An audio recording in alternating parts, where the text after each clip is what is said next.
The receptionist's coffee mug shattered against the floor, dark liquid seeping into the Veterans Affairs office carpet like blood. Every head turned toward the tiny figure standing in the doorway. A 6-year-old girl in a faded pink dress with a military badge pinned crookedly to her chest, clutching an oversized manila folder and a tattered teddy bear missing one eye. "I'm here for my mommy's job interview," she announced, her small voice unnaturally steady in the shocked silence. Diane's hand trembled as she reached for the phone. The security guard froze mid-step, recognition flickering across his weathered face. Something in the child's determined blue eyes, eerily familiar. The girl's scuffed shoes left small, dusty prints as she approached the desk, standing on tiptoes to see over it. "Mommy couldn't come. She's in the hospital again. But we need this job, or we'll lose our house." Behind his office glass, Colonel Mason Richards watched, the metal fingers of his prosthetic arm digging into his palm. Who was this child? And why did she make his war nightmares suddenly feel so close? Leave a like and share your thoughts in the comments along with the city you're watching from now. Let's continue with the story. Emily Walker was born 3 months after her father died.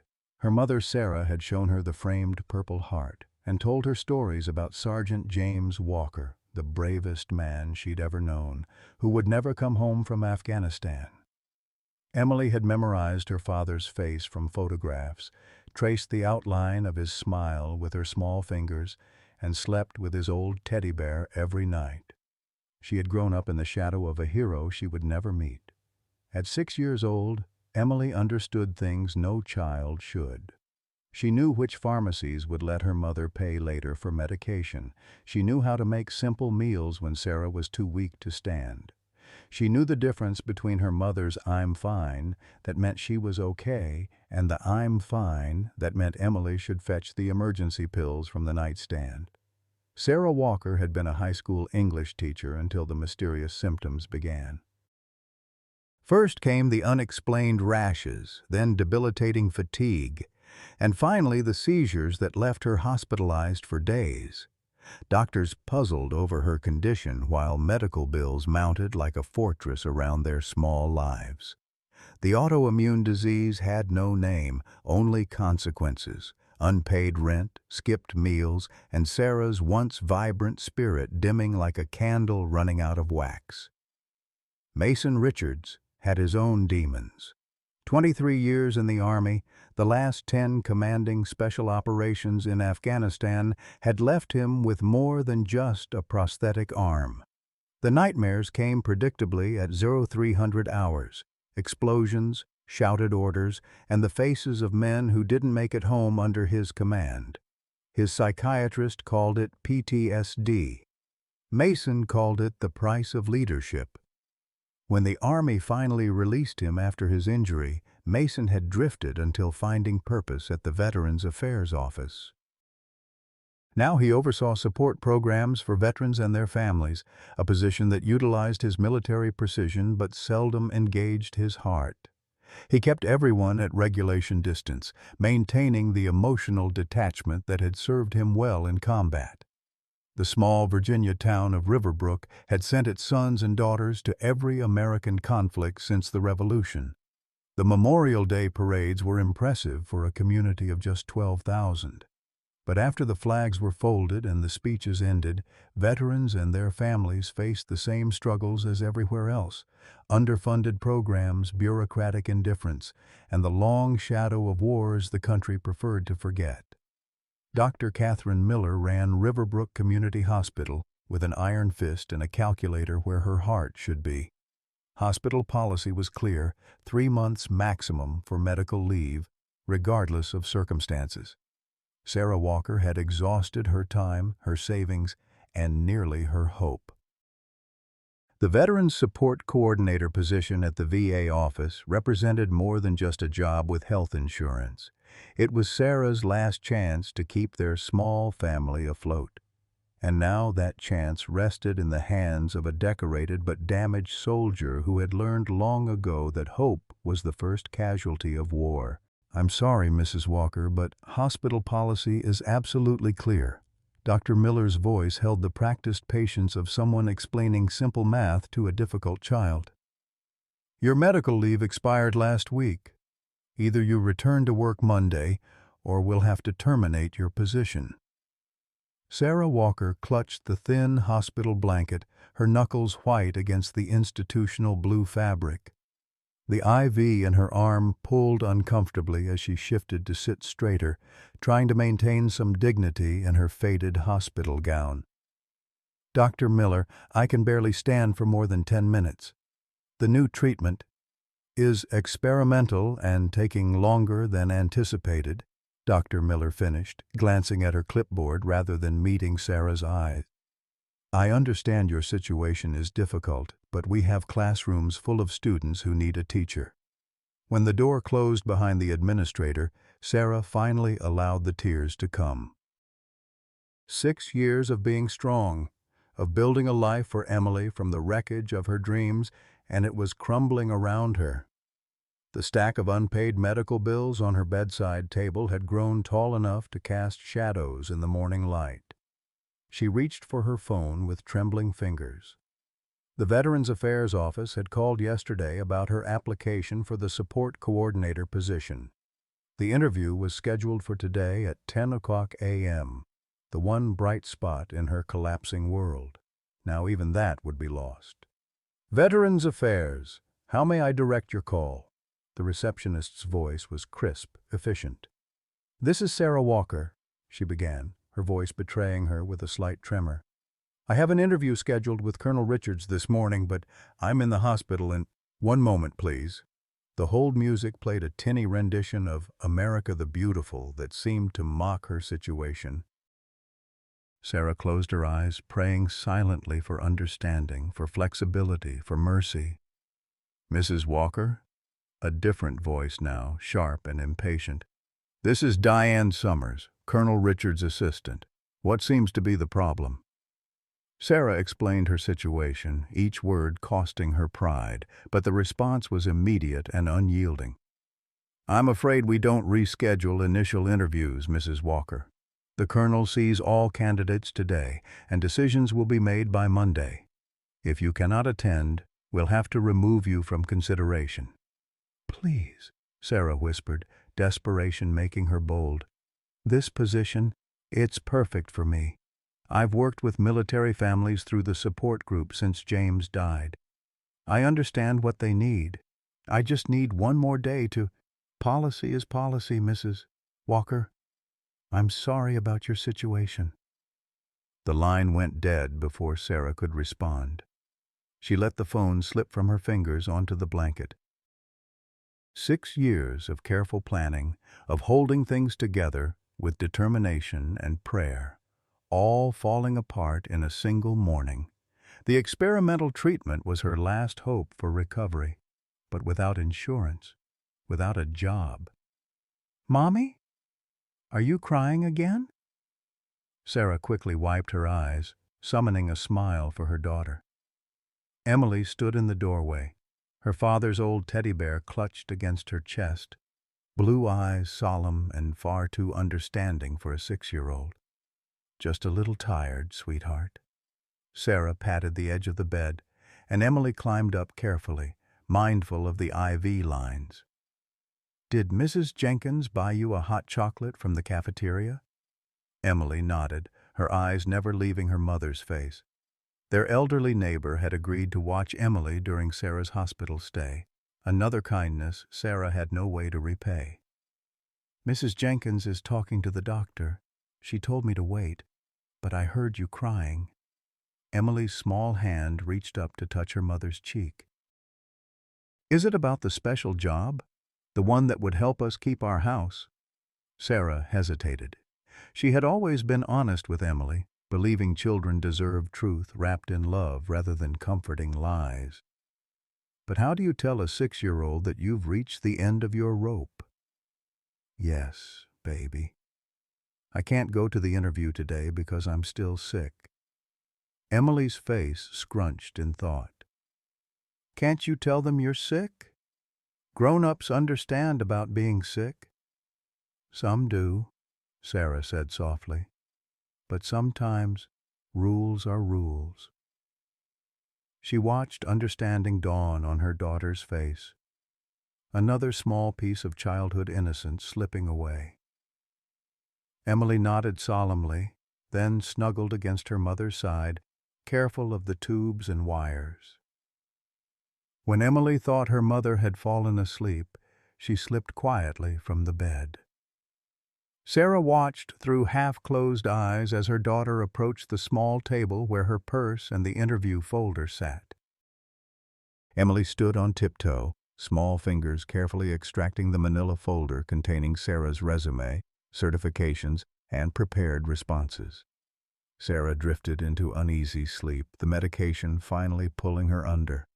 She didn't see Emily change into her favorite pink dress, the one James had bought before he deployed for his girls. She didn't see her daughter pin James's military badge to her chest, tuck the folder under her arm alongside the teddy bear, and slip quietly from the room. When Mrs. Jenkins returned from speaking with the doctor, she assumed Sarah had taken Emily to the restroom. By the time she realized the child was truly missing, Emily Walker was already boarding the number 17 bus that would take her downtown. "Where you headed all by yourself, little miss?" The bus driver looked concerned as Emily carefully deposited the exact change her mother had taught her to carry for emergencies.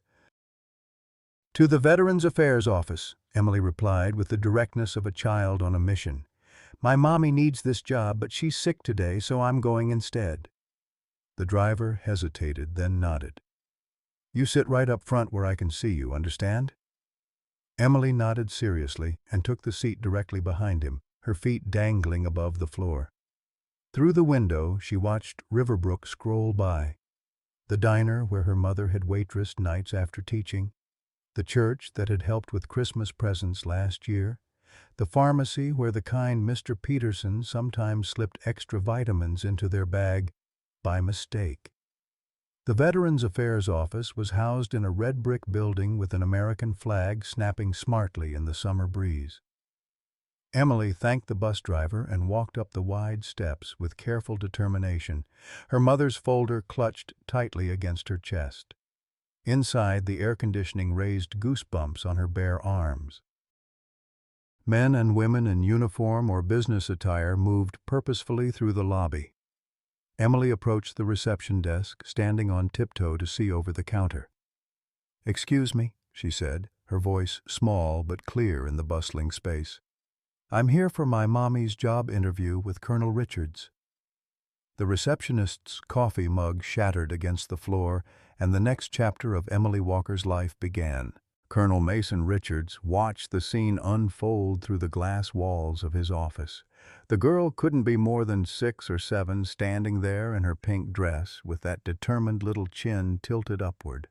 Something about her posture, military almost, despite her size, made his chest tighten uncomfortably. "Diane," he called through the intercom. "What's going on out there?" His assistant's voice came back flustered, something he'd never heard from the normally unflappable woman. "Sir, there's a child here. She says she's here for Sarah Walker's interview." Mason frowned. Sarah Walker. The name had jumped out at him when reviewing applications, not because he recognized it, but because of her background. Widow of an Army sergeant, experience with military family support groups, excellent recommendations. Her resume had been impressive. Her absence today, disappointing. "Bring her in," he said after a moment's hesitation. "Sir? The child?" "Yes, Diane." The child. He stood as they entered, military habit making him straighten his uniform jacket. The little girl approached his desk without hesitation, her eyes scanning his office with the alertness of someone much older. They lingered briefly on the folded flag in its triangular case, the row of medals mounted on the wall, the maps of Afghanistan with colored pins marking locations Mason revisited in his nightmares. "Colonel Richards," Diane began awkwardly. "This is Emily Walker," the child supplied, extending her small hand formally. "My mommy is Sarah Walker. She's very sorry she couldn't come for her interview, but she's in the hospital again." Mason shook her hand, surprised by the firmness of her grip. "I see. And you've come in her place?" Emily nodded solemnly. "Mommy really needs this job. She told me it's our last chance." Something in her matter-of-fact tone, the absence of childish drama or manipulation, struck Mason. He gestured to the chair across from his desk. "Have a seat, Miss Walker." Diane hovered uncertainly by the door until Mason dismissed her with a nod. Emily climbed onto the chair, her feet dangling well above the floor. She placed the folder carefully on his desk, smoothing a wrinkled corner with small fingers. "This is Mommy's resume and her certificates and some letters from people she's helped," Emily explained. "She stayed up all night working on it." Mason opened the folder, more to gather his thoughts than to review its contents. The situation was unprecedented, absurd even. He should call security, contact child services, find out why a 6-year-old was wandering town alone. Instead, he found himself asking, "Why is your mother in the hospital, Emily?" "She has a special sickness that makes her very tired sometimes. The doctors don't know what it is, but they're trying a new medicine." Emily's expression remained serious, but her fingers worried the ear of her teddy bear. "She was a teacher before, but she can't stand up long enough to teach anymore. This job would let her sit down more." Mason nodded, a strange tightness in his throat. "And your father?" Something shifted in Emily's expression, a shadow passing over her face. "Daddy died being a hero in Afghanistan. I never got to meet him." Mason's hand stilled on the resume. Afghanistan. A cold feeling settled in his stomach. "What was your father's name, Emily?" "Sergeant James Walker. He was in the Army Special Forces." Pride mixed with sorrow in her voice. "Mommy says I have his eyes." Mason looked up sharply. Those eyes, blue as a mountain lake, were indeed startlingly familiar. Memory surged without warning. A young sergeant with those same eyes, volunteering for a high-risk reconnaissance mission. The confident grin as he saluted and said, "I'll be back before breakfast, Colonel. Save me some of that awful powdered eggs." He never came back. Mason controlled his expression with military discipline, but his prosthetic hand clenched involuntarily beneath the desk. 6 years ago, he had signed the letter of condolence to Sarah Walker. Now her daughter sat before him, wearing a military badge that he recognized with sickening clarity. James Walker's service badge, pinned to a child's pink dress. "Colonel?" Emily's voice pulled him back to the present. "Are you okay? You look like Mommy does when she remembers Daddy." Mason cleared his throat. "I'm fine, Emily. Just thinking." He gestured to the badge. "That was your father's?" Emily nodded, touching it reverently. "Mommy let me wear it for special courage. She says Daddy is always watching over us." Mason's mind raced behind his carefully controlled expression. James Walker had been one of his best men, reliable, intelligent, with natural leadership qualities. The reconnaissance mission that killed him had gone sideways in the worst possible way. Official reports blamed faulty intelligence, but Mason had carried the weight of that decision for 6 years. And now James Walker's daughter sat across from him, her small face alight with hope and determination. "Emily, where exactly is your mother? Which hospital?" "Riverbrook Community. Room 307. Emily tilted her head. "Are you going to visit her?" "She looks kind of scary with all the tubes, but the nurses say she's getting better." Mason made a quick decision. "Emily, I think we should go see your mother now. She must be worried about you." For the first time, uncertainty crossed the child's face. "But what about the job interview?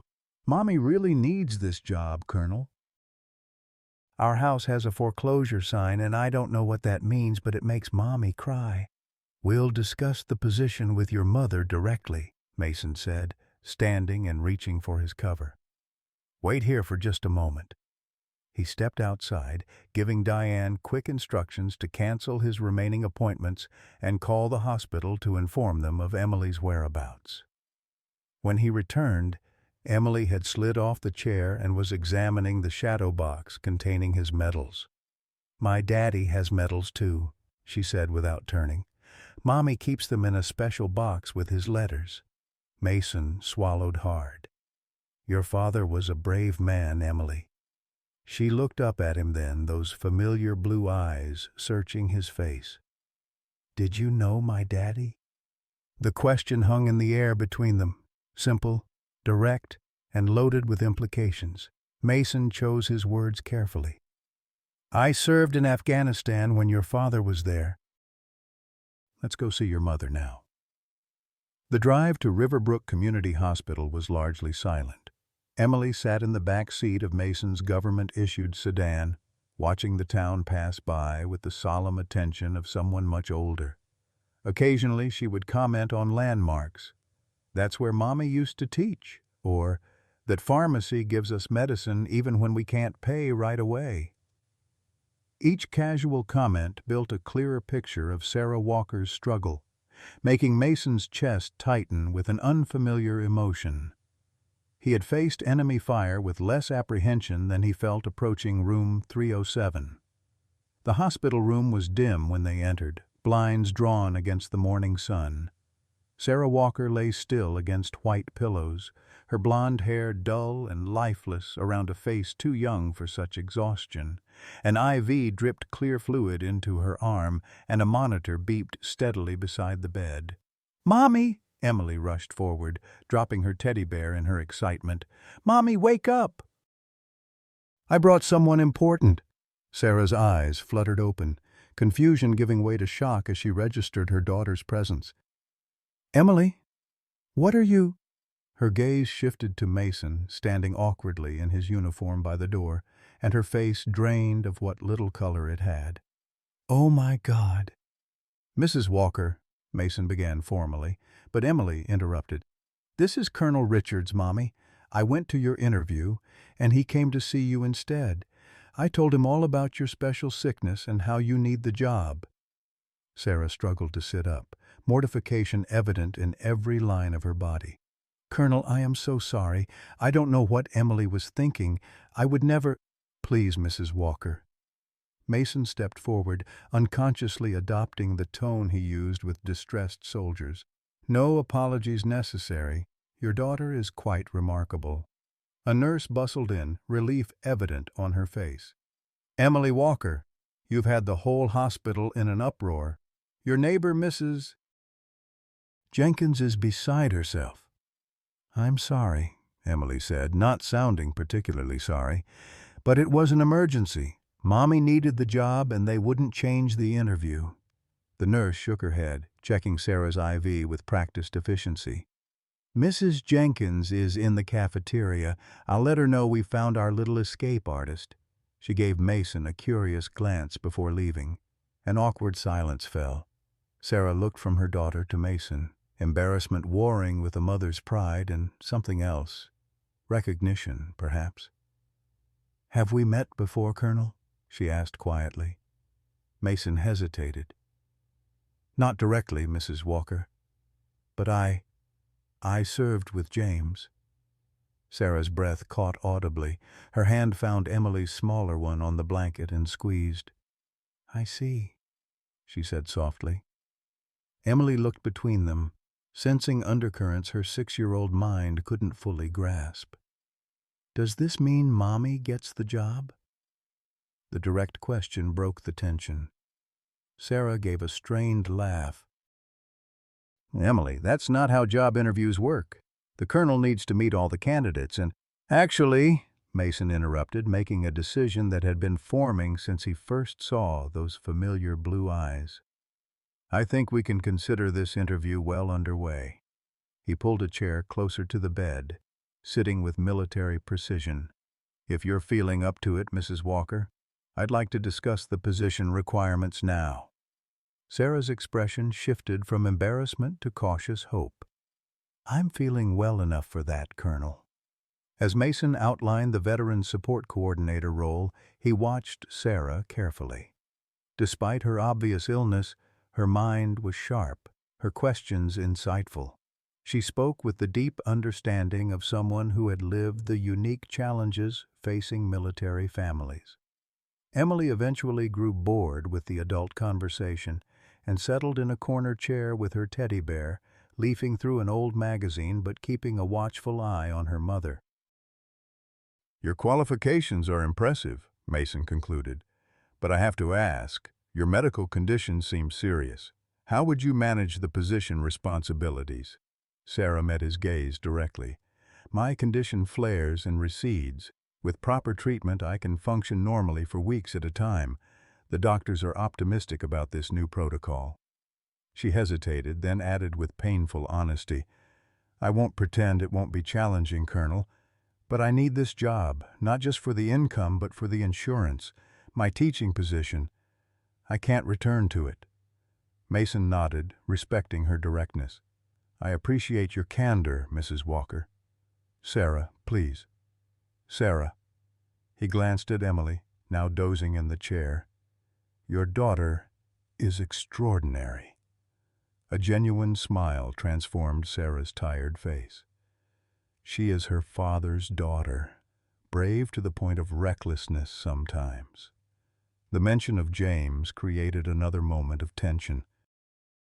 Mason knew he should leave, should process this unexpected connection before making any decisions. But something kept him rooted to the chair, perhaps the need to understand what had become of James Walker's family after that fateful mission. "What exactly is your diagnosis?" he asked, gesturing to the IV. Sarah's smile faded. "That's the problem. They don't have one. Autoimmune response of unknown origin, they call it. It started about a year ago with rashes and fatigue, then progressed to muscle weakness and occasional seizures." Her fingers twisted in the blanket.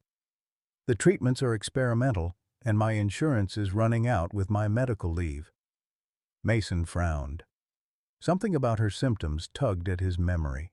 A report he'd reviewed, perhaps, or a briefing. Before he could pursue the thought, a sharp-featured woman in an administrative badge appeared in the doorway. "Mrs. Walker, I see you have visitors." Her tone made the observation sound like an accusation. "I hope you're using this time to make arrangements. As we discussed this morning, your medical leave expires Monday."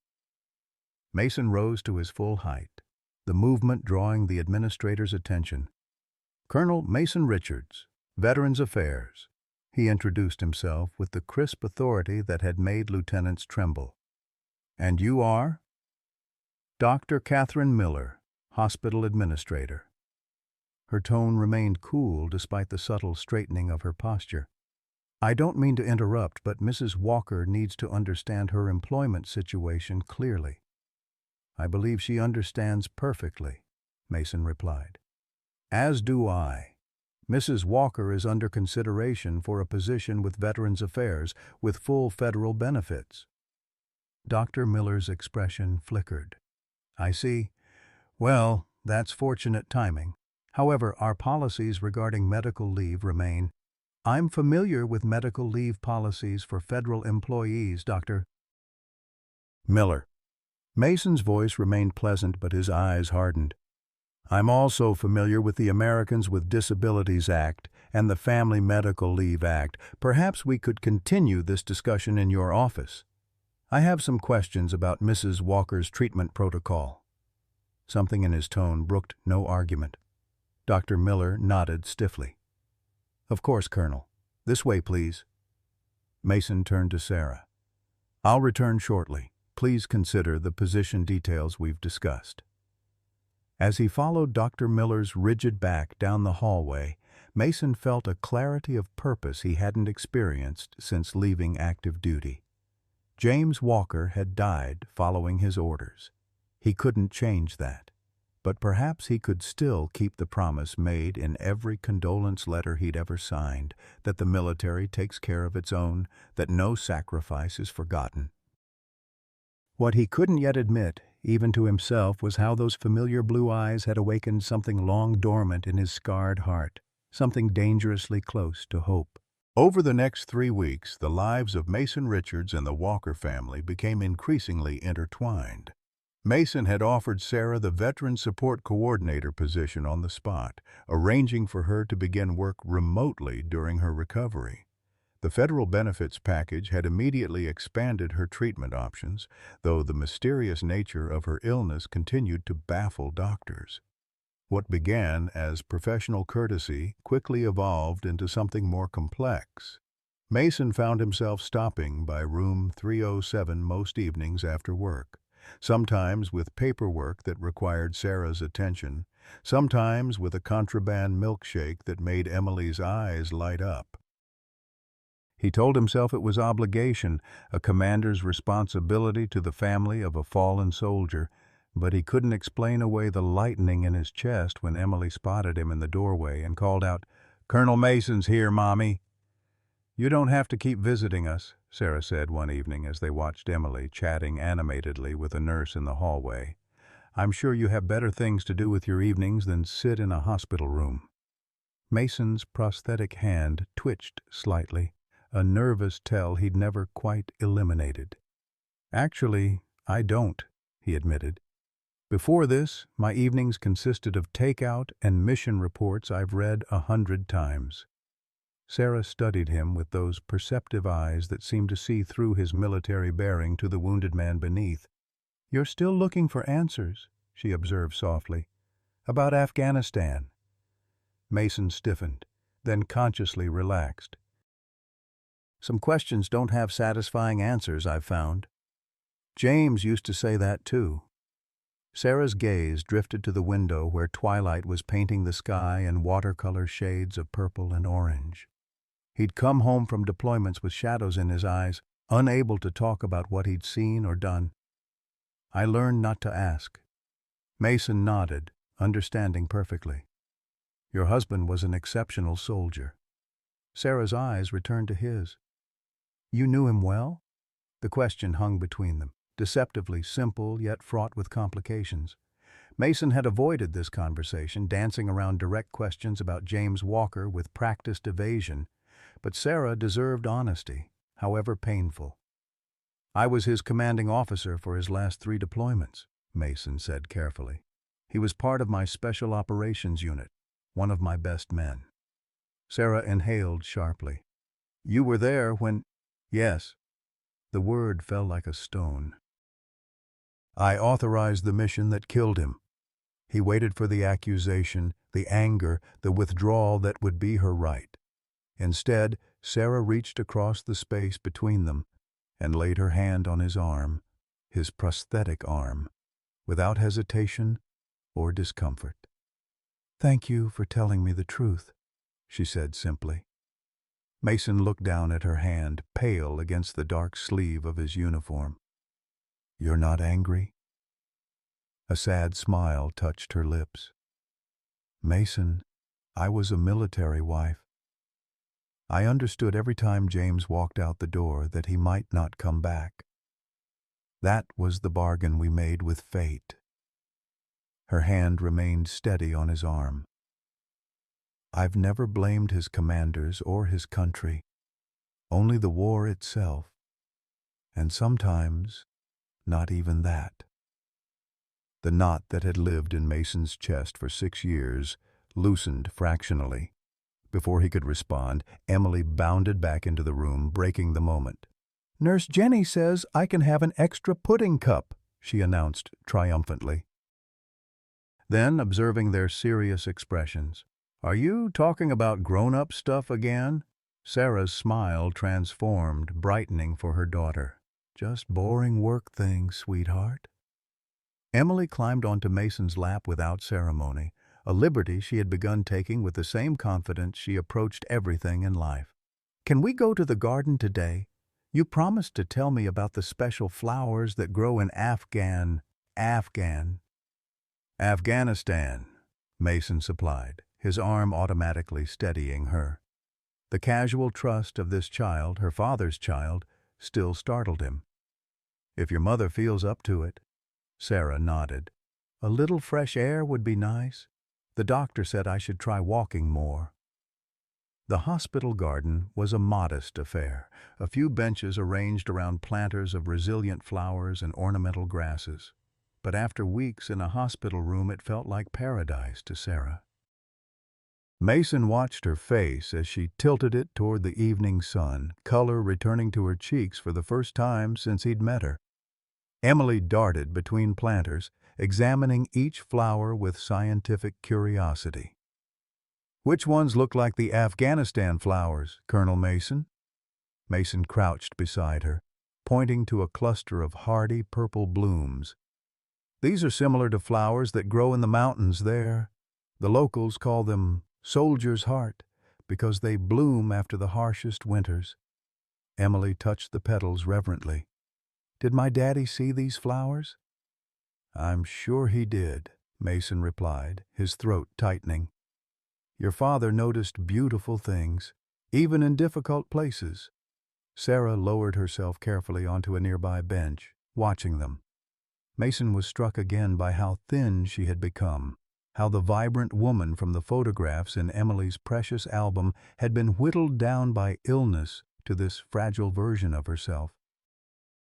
Yet her spirit remained undiminished, a quiet strength that reminded him uncomfortably of wounded soldiers who refused evacuation until their mission was complete.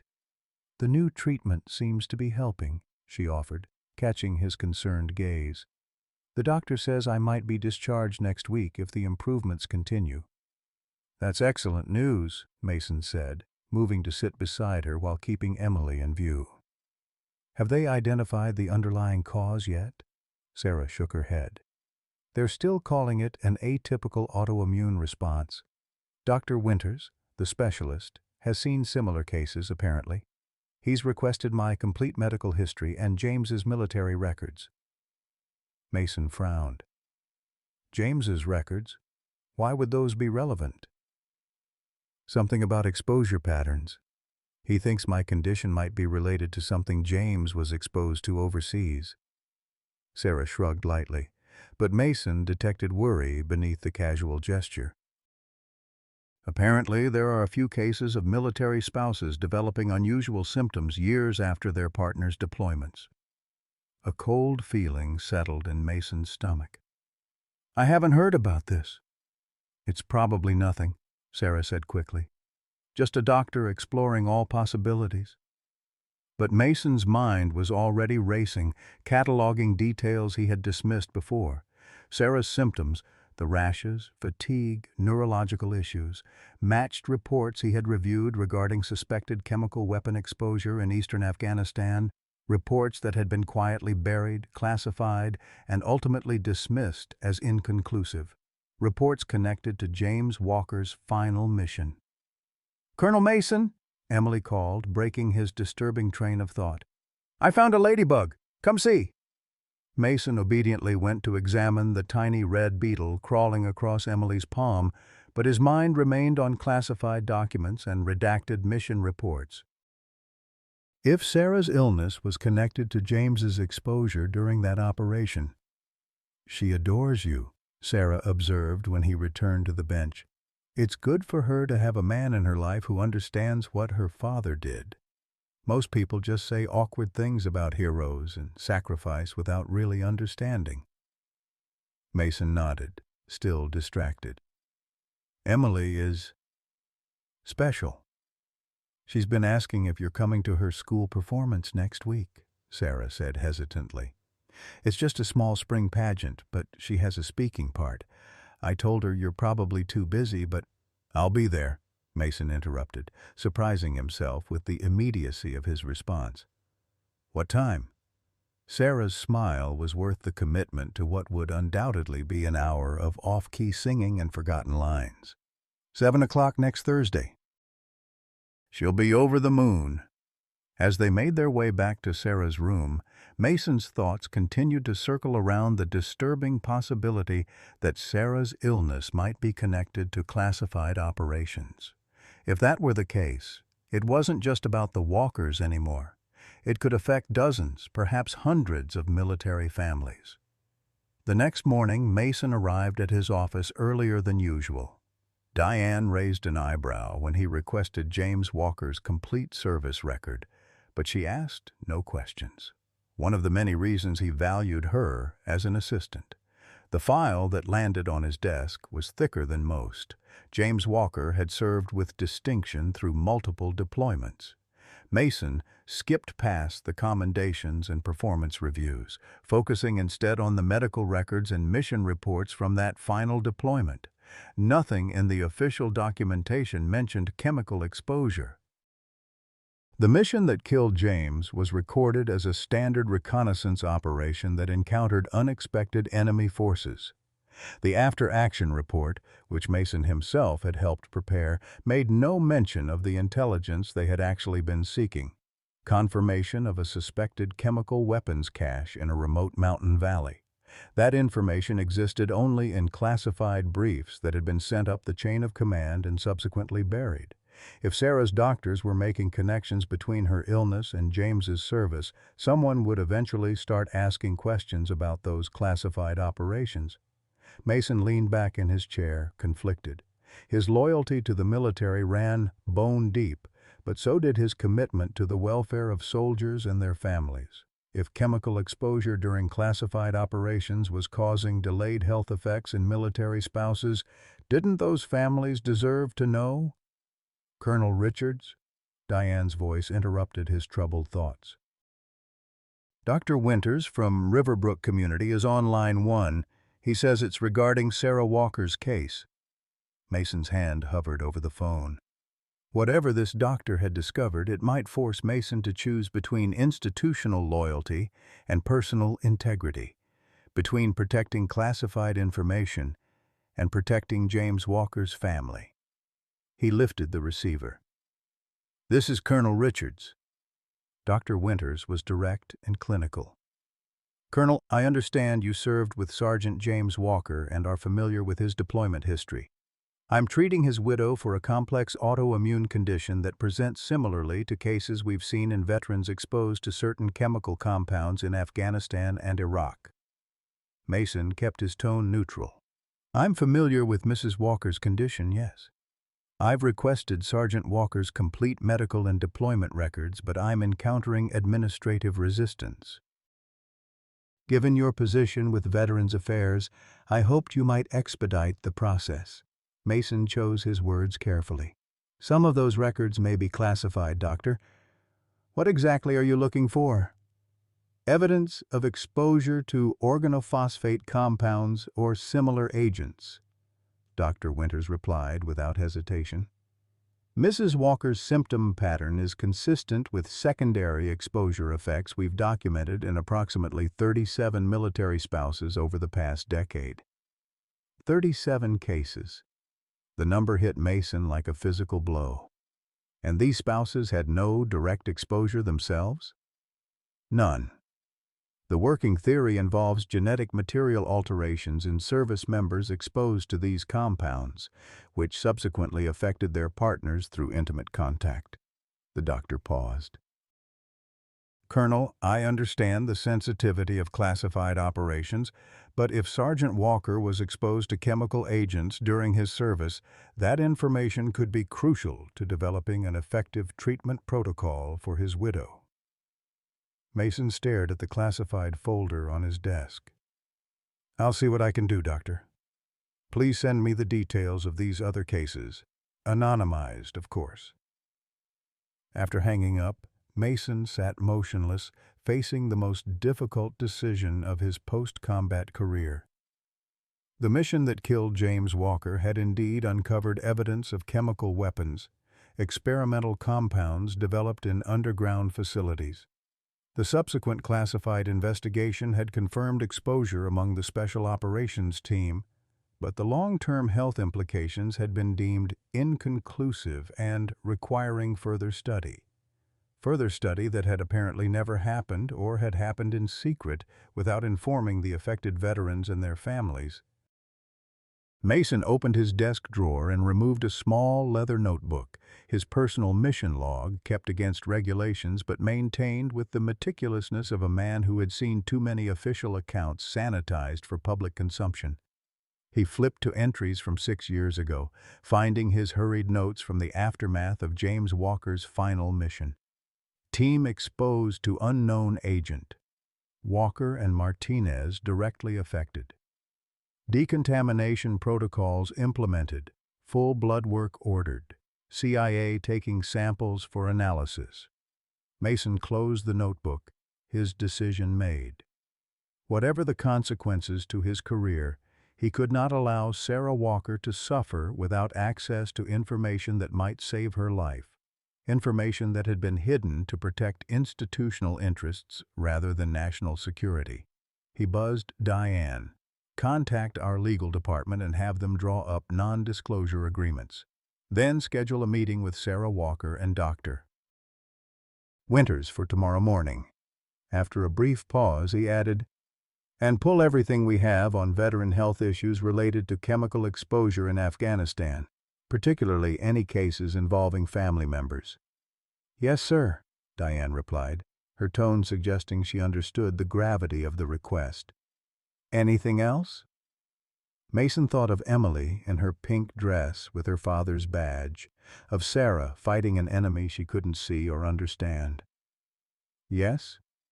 Contact Riverbrook Elementary and find out what color flowers are appropriate for a first-grade spring pageant. That evening, Mason visited Sarah's hospital room with a different purpose. Emily was with Mrs. Jenkins for dinner, giving them a rare opportunity to speak privately. Sarah, he began, his formal tone immediately alerting her that something was wrong. I spoke with Dr. Winters today about your condition. She straightened against her pillows. And? Your illness may be connected to James's service, specifically to his final mission. Mason took a deep breath. What I'm about to tell you is classified.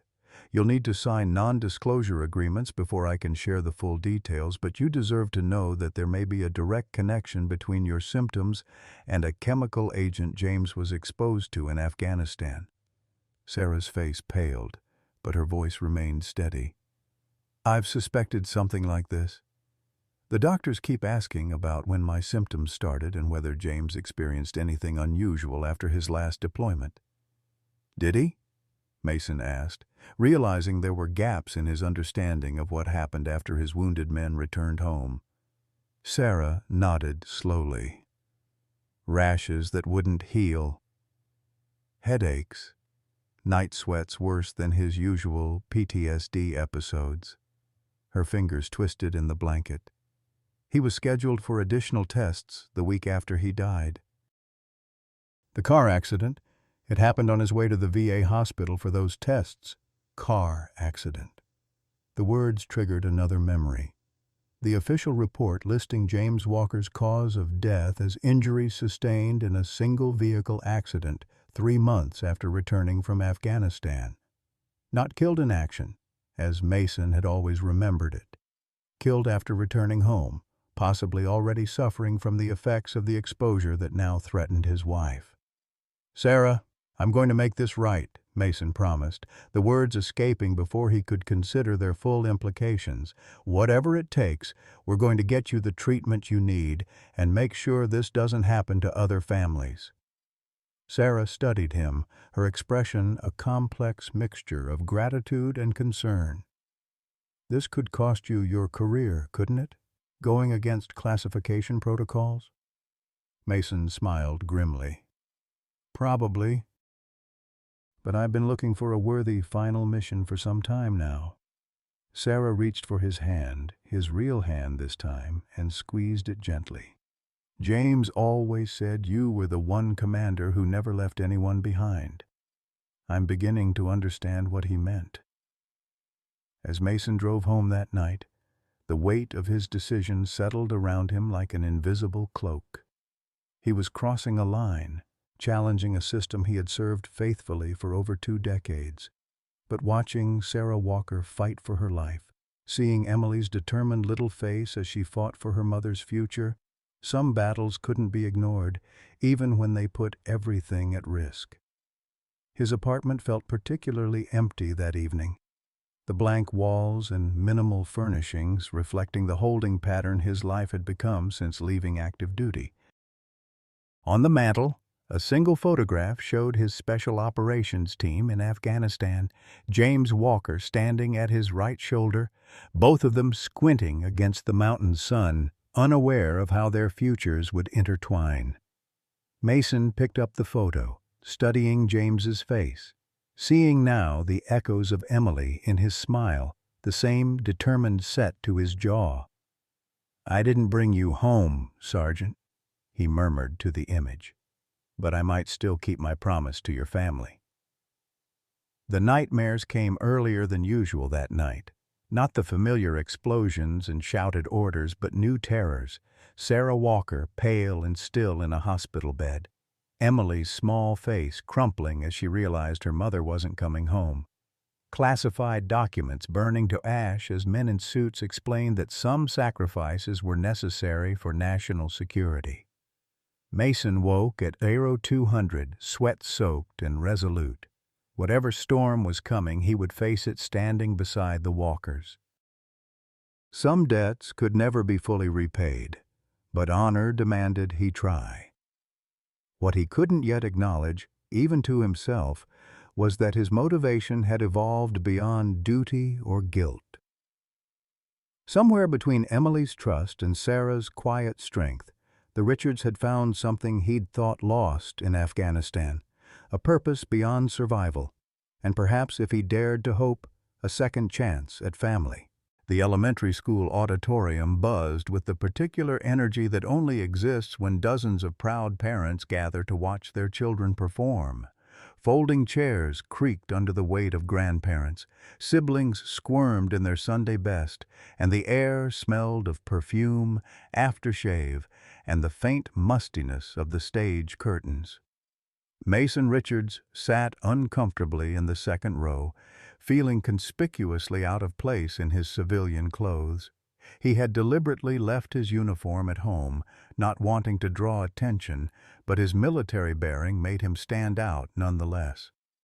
Several parents glanced curiously at the tall, straight-backed man with the prosthetic arm who had arrived alone, carrying a small bouquet of pink carnations. "Colonel Mason!" Emily's excited voice cut through the pre-show chatter. She darted down the aisle in her butterfly costume, complete with sparkly wings and antennae that bobbed with each step. "You came!" Mason smiled, the expression coming more naturally than it once had. "I promised I would." Emily beamed, then looked around with a slight frown. "Where's Mommy? Is she still coming?" "She'll be here," Mason assured her, though his own stomach tightened with worry. Sarah had been discharged from the hospital 3 days earlier, insisting she felt well enough to attend Emily's performance, despite her doctor's reservations. "She's just running a little late." Emily nodded solemnly. "She gets tired easy now, but she never misses my school stuff, even when she's super sick." The simple faith in her mother's presence, despite all evidence of Sarah's deteriorating condition, twisted something in Mason's chest. "These are for you," he said, offering the carnations. "For after your performance." Emily's eyes widened as she accepted the flowers. "They're beautiful. I never got flowers before." She buried her nose in the blooms, then looked up with renewed determination. "I'm going to say my lines extra good tonight." "Extra well?" came Sarah's voice from behind them. She stood at the end of the row, pale but smiling, her hand braced against a seat for support. "Remember what we practiced?" "Mommy!" Emily flew to her mother, wrapping her arms around Sarah's waist with such force that Mason instinctively moved forward to steady them both. "You made it! And look, Colonel Mason brought me real flowers." Sarah's eyes met Mason's over her daughter's head, gratitude shining in them. "That was very thoughtful," she said softly. Thank you." Before Mason could respond, a harried-looking teacher appeared to reclaim Emily for the final preparations. "Mrs. Walker, good to see you back on your feet," she said warmly. "Emily, sweetheart, we need all butterflies backstage right now." Emily gave her mother one more fierce hug before allowing herself to be led away, her wings fluttering with each bouncing step. Mason helped Sarah into her seat, noting how the short walk from the parking lot had drained what little color she had. "You should be resting," he murmured, low enough that nearby parents couldn't overhear. Sarah shook her head stubbornly. "I've missed too much already. The new medication is helping, and Dr. Winters says gentle activity is good." She settled into the uncomfortable folding chair with the careful movements of someone experiencing constant pain. "Besides, I wouldn't miss watching my daughter forget her lines and panic for anything in the world." The lights dimmed before Mason could argue further, and a teacher stepped onto the stage to welcome everyone to Spring Awakening, a celebration of nature and new beginnings. What followed was exactly what Mason had expected. Children forgetting their cues, props falling over, and at least one tearful meltdown when a particularly young flower couldn't locate her mother in the audience. Through it all, Sarah watched with shining eyes, occasionally leaning against Mason's shoulder when sitting upright became too difficult. The casual intimacy of it, her slight weight trusted against him in the darkened auditorium, stirred emotions Mason had long buried beneath duty and discipline. When Emily's turn came, she stepped confidently to center stage, her antennae bobbing solemnly as she delivered her lines about butterfly metamorphosis without a single mistake. At her final line, sometimes the hardest changes bring the most beautiful results. She looked directly at her mother and Mason, a smile of pure triumph lighting her face. Sarah's hand found Mason's in the darkness and squeezed tightly. The simple gesture conveyed everything neither of them could say aloud: gratitude, connection, and the shared recognition that Emily's words held a truth beyond her understanding. After the performance, they joined the crowd of parents congratulating Sugar High children in the school cafeteria. Emily proudly introduced Mason to her friends and teachers, referring to him variously as Colonel Mason, my mom's boss, and once, heart-stoppingly, as my dad's friend from the Army who takes care of us now. If Sarah noticed this last designation, she gave no sign, busy accepting condolences and well-wishes from other parents who had heard about her hospitalization through the efficient elementary school gossip network. "Mrs. Walker, you're looking so much better," one mother gushed, eyes darting curiously between Sarah and Mason. "And you must be—" "Colonel Richards," Mason supplied, extending his hand.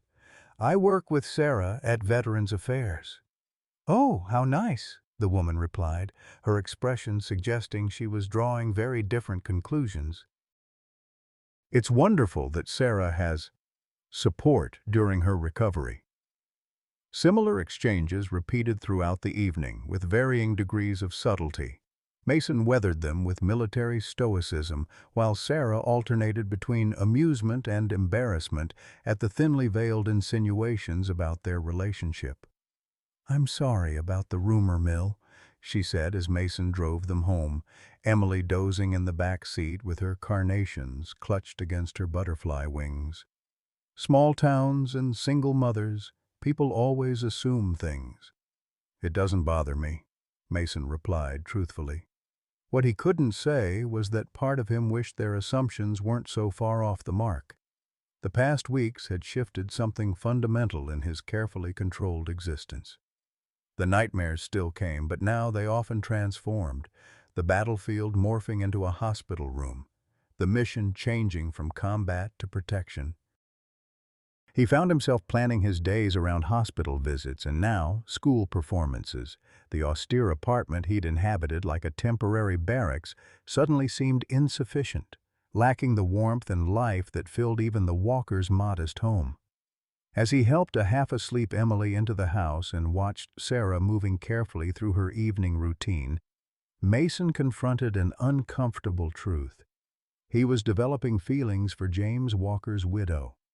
Feelings that complicated an already complex situation involving classified information, medical investigations, and his professional responsibilities. "Would you like some coffee?" Sarah asked after Emily had been tucked in, her butterfly wings carefully hung up for future adventures. "I've been cleared for limited caffeine again." Mason hesitated, then nodded. "If you're not too tired." Sarah's small kitchen was warm and lived in, with Emily's artwork covering the refrigerator and mismatched mugs hanging from hooks beneath the cabinets. She moved through the familiar space with practiced efficiency, despite her weakness, measuring coffee grounds and filling the machine with water. "I've been thinking about what you told me," she said as the coffee began to brew, her back still turned to him. "About James's exposure, and how it might relate to my condition." Mason leaned against the counter, alert to the deliberate casualness in her tone. "What about it?" Sarah turned to face him, her expression resolute despite the shadows beneath her eyes. "If my illness is connected to something James was exposed to during a classified operation, there must be others affected, other spouses, maybe even children." The same thought had been haunting Mason for days. Dr. Winters mentioned 37 similar cases, but there could be more undiagnosed or misdiagnosed. "I've started gathering information, but discreetly." "Why discreetly?" Sarah asked, though her expression suggested she already knew the answer. Mason chose his words carefully. "Some of these operations remain classified for legitimate national security reasons. Others might remain classified to avoid accountability for decisions made in difficult circumstances." The coffee maker gurgled its completion, but neither moved to pour it. "You could get in serious trouble for sharing classified information with me, couldn't you?" Sarah asked quietly. "Yes."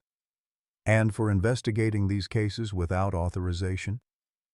"Potentially career-ending," Mason acknowledged, "but that's not important compared to—" "It is important," Sarah interrupted, a flash of anger animating her pale features.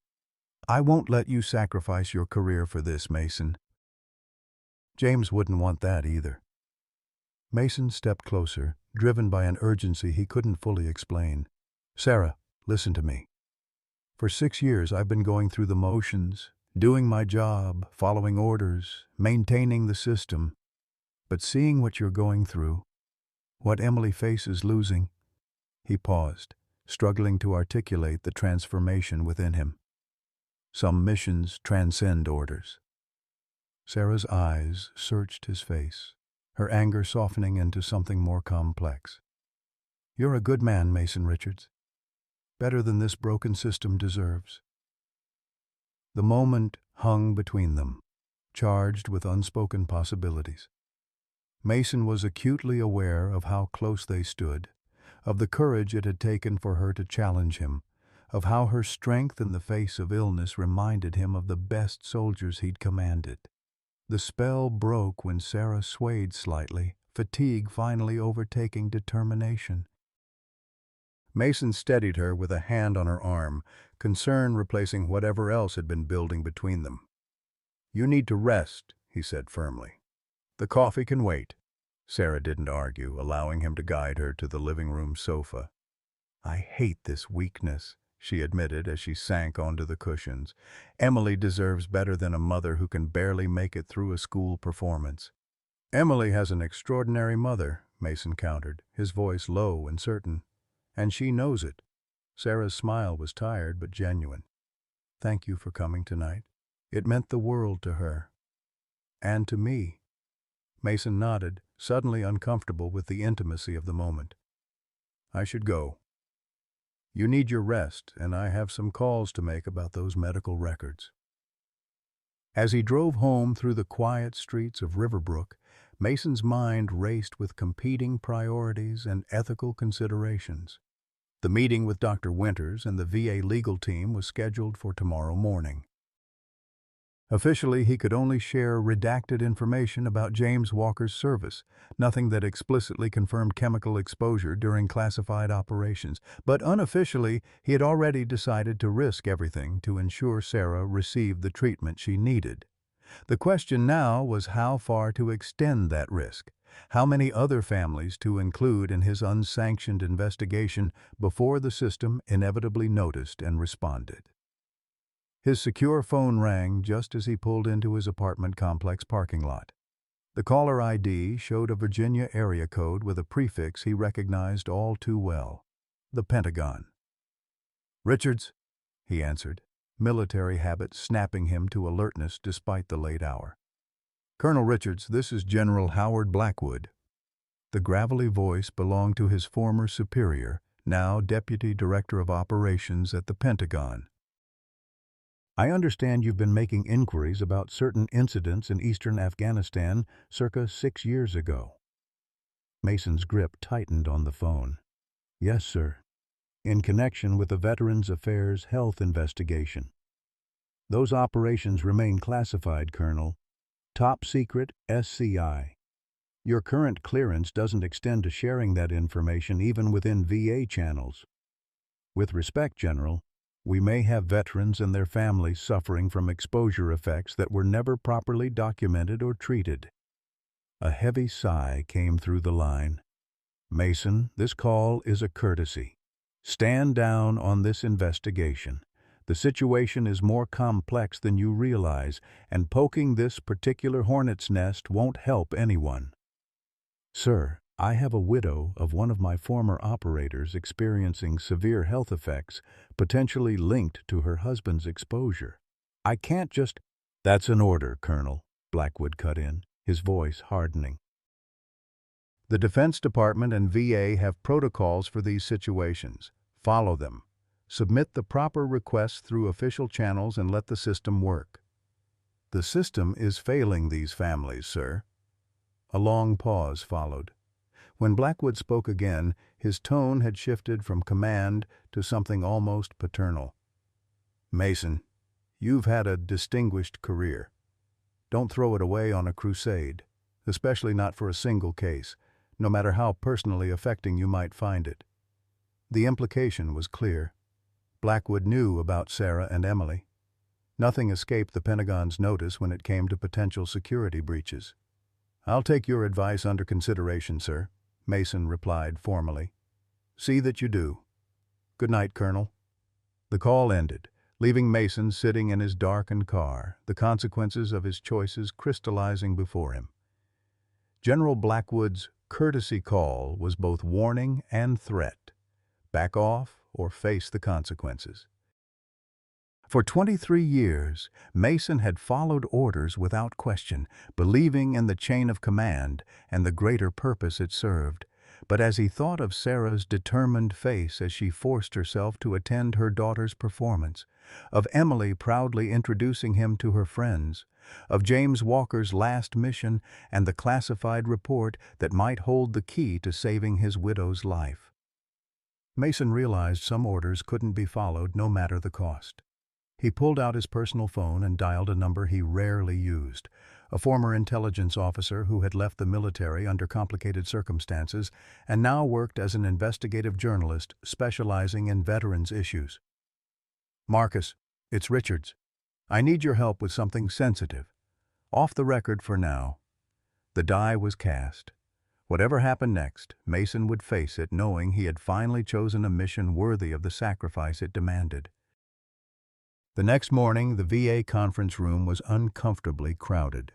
Dr. Winters sat reviewing medical files, occasionally making notes in a precise hand.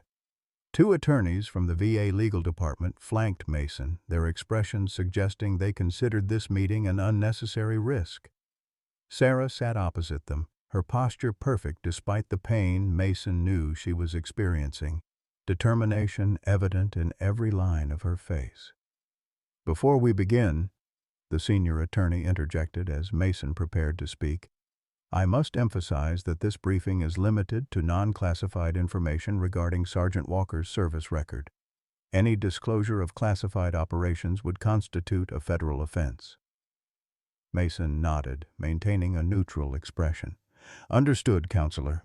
We're here to facilitate Mrs. Walker's medical treatment, not compromise national security. He proceeded with the official briefing, sharing the sanitized version of James Walker's service, deployment dates, general locations, and the unclassified portions of his medical records. Dr. Winters listened attentively, occasionally asking clarifying questions that skirted dangerously close to classified territory. So, according to these records, Dr. Winters said finally, Sergeant Walker underwent decontamination procedures following a routine patrol, but with no specific contaminant identified. That's what the unclassified record indicates, Mason confirmed carefully. Dr. Winters' expression showed professional skepticism. Colonel, without knowing what substance we're dealing with, developing an effective treatment protocol for Mrs. Walker becomes significantly more difficult. The senior attorney cleared his throat. The VA is committed to providing Mrs. Walker with the best possible care based on available information. If additional relevant data becomes available through proper channels, it will be shared accordingly. Sarah, who had remained silent throughout the exchange, finally spoke. What my husband encountered on that mission is killing me, isn't it? And you can't tell me what it is because it's classified? The blunt question landed like a grenade in the formal proceedings. The attorneys exchanged uncomfortable glances while Dr. Winters looked to Mason with professional solidarity. Mrs. Walker, the junior attorney began, there's no conclusive evidence that your condition is directly linked to your husband's service. Except for the 37 other cases Dr. Winters has identified with similar patterns, Sarah countered, her voice steady despite the flush of anger on her cheeks. Wives and partners of Special Operations personnel who served in specific regions of Afghanistan, all developing similar symptoms years after their partners returned. Mason felt a surge of admiration for her composure and clarity despite her illness. She had clearly done her own research since their conversation. Mrs. Walker raises a valid point, Mason said, straightening in his chair. If we're seeing a pattern of illness among military spouses that correlates with their partner's deployment locations and timing, we have an obligation to investigate, classified operations or not. The senior attorney's expression hardened. Colonel Richards, may I remind you of the non-disclosure agreements you've signed, as well as your continuing obligations under your security clearance? Before Mason could respond, the conference room door opened. Diane stood in the doorway, her normally unflappable demeanor visibly shaken. Colonel Richards, I apologize for the interruption, but Riverbrook Elementary just called. Emily Walker has been taken to the hospital. She collapsed during recess. The world seemed to stop. Sarah's face drained of all color, her hands gripping the table edge with white-knuckled intensity. What? What happened to my daughter? They don't have details, Diane said apologetically. She's been taken to Riverbrook Community. The school nurse mentioned seizure-like symptoms. Sarah was already standing, her body swaying dangerously as she fought through weakness and shock. Mason moved to her side instinctively, supporting her arm.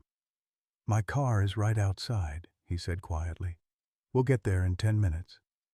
The attorneys and Dr. Winters were forgotten as they moved swiftly toward the exit. Mason caught Dr. Winters' eye as they passed. If Emily is showing symptoms similar to her mother's, he left the implication hanging. Dr. Winters nodded grimly. I'll be right behind you. As they rushed to the parking lot, the professional and ethical complexities of the morning's meeting fell away, replaced by a singular, terrible clarity. Whatever had killed James Walker and was slowly killing Sarah might now be affecting their daughter as well, and the answers that could save them remained locked in classified files that Mason was forbidden to access. In that moment, as he helped Sarah into his car and pressed the accelerator toward Riverbrook Community Hospital, Mason Richards made his final decision. Duty, career, even freedom, all were acceptable sacrifices for the mission that now consumed him. saving the family James Walker had left behind, whatever the cost. The battle lines were drawn. On one side stood institutional secrecy and the national security apparatus that Mason had served faithfully for decades. On the other stood a widow fighting for her life and a 6-year-old girl who had never known her father. For the first time since leaving combat, Colonel Mason Richards felt the cold clarity of absolute purpose. This was a fight he could not, would not, lose. The pediatric emergency room at Riverbrook Community Hospital was a riot of primary colors that did nothing to soften the clinical anxiety permeating the air. Mason paced the small waiting area while Sarah sat rigid in an uncomfortable plastic chair, her eyes fixed on the swinging doors through which Emily had been taken 30 minutes earlier. "Family of Emily Walker?" A young doctor in rumpled scrubs appeared, clipboard in hand. Sarah rose unsteadily. "I'm her mother." The doctor glanced briefly at Mason before continuing. "I'm Dr. Patel. Emily is stable now. She experienced what appears to be a seizure, but she's awake and responding well. We're running some tests to determine the cause. Can I see her?" The tremor in Sarah's voice betrayed her carefully maintained composure. "Briefly, she's asking for you." Dr. Patel hesitated, then added, "We'd like to keep her overnight for observation and additional testing." "Has Emily ever experienced seizures before?" Sarah shook her head. "Never. She's been perfectly healthy." Something in Dr. Patel's expression shifted, professional concern deepening. "Mrs. Walker, I understand you've been under Dr. Winter's care for an autoimmune condition. Is there any family history of neurological disorders or autoimmune disease?" "No, nothing like that." Sarah's hands twisted together. "Do you think Emily's condition could be related to mine?" Dr. Patel chose his words carefully. "It's too early to make that determination. Some autoimmune conditions can have genetic components, but Emily's symptoms could be caused by any number of factors. Dr. Winters has been notified and is on his way to consult." Sarah nodded mechanically, processing this new terror with the forced calm of a mother who couldn't afford to break down. "I'd like to see my daughter now." Mason touched her elbow gently. "I'll wait here." "No." Sarah's hand closed around his wrist with surprising strength. "Please come with me. Emily will want to see you too." Emily lay small and vulnerable in the adult-sized emergency bed, an IV in her arm and monitoring leads attached to her chest. Her butterfly wings from the school performance had been placed carefully on the bedside table, incongruously bright against the sterile hospital equipment. Despite her pallor, she brightened visibly when she saw them enter. "Mommy! Colonel Mason! Did you see me fly?" Her voice was weaker than normal, but retained its characteristic enthusiasm. Mason frowned, exchanging a concerned glance with Sarah. "Fly, sweetheart?" "On the playground," Emily explained as if it were obvious. "I was flying so high on the swings and then everything got sparkly and the world turned upside down." She frowned slightly. "I don't remember after that." "Did I fall?" Sarah smoothed Emily's hair back from her forehead with a trembling hand. "Yes, baby. You fell. And your teachers were very worried, so they called an ambulance to bring you to the hospital." Emily considered this with solemn dignity. "Like when you get sick and have to come to the hospital?" The innocent question landed like a physical blow. Sarah's composure wavered for the first time, her eyes filling with tears she refused to shed in front of her daughter. "The doctors just want to make sure you're okay," Mason intervened, moving closer to the bed. "They're going to let you stay overnight, like a special sleepover." Emily's attention shifted to him, her expression brightening. "Will you stay too? Mommy says you keep the bad dreams away." Mason blinked, caught off guard by the revelation. He glanced at Sarah, whose cheeks had flushed despite her pallor.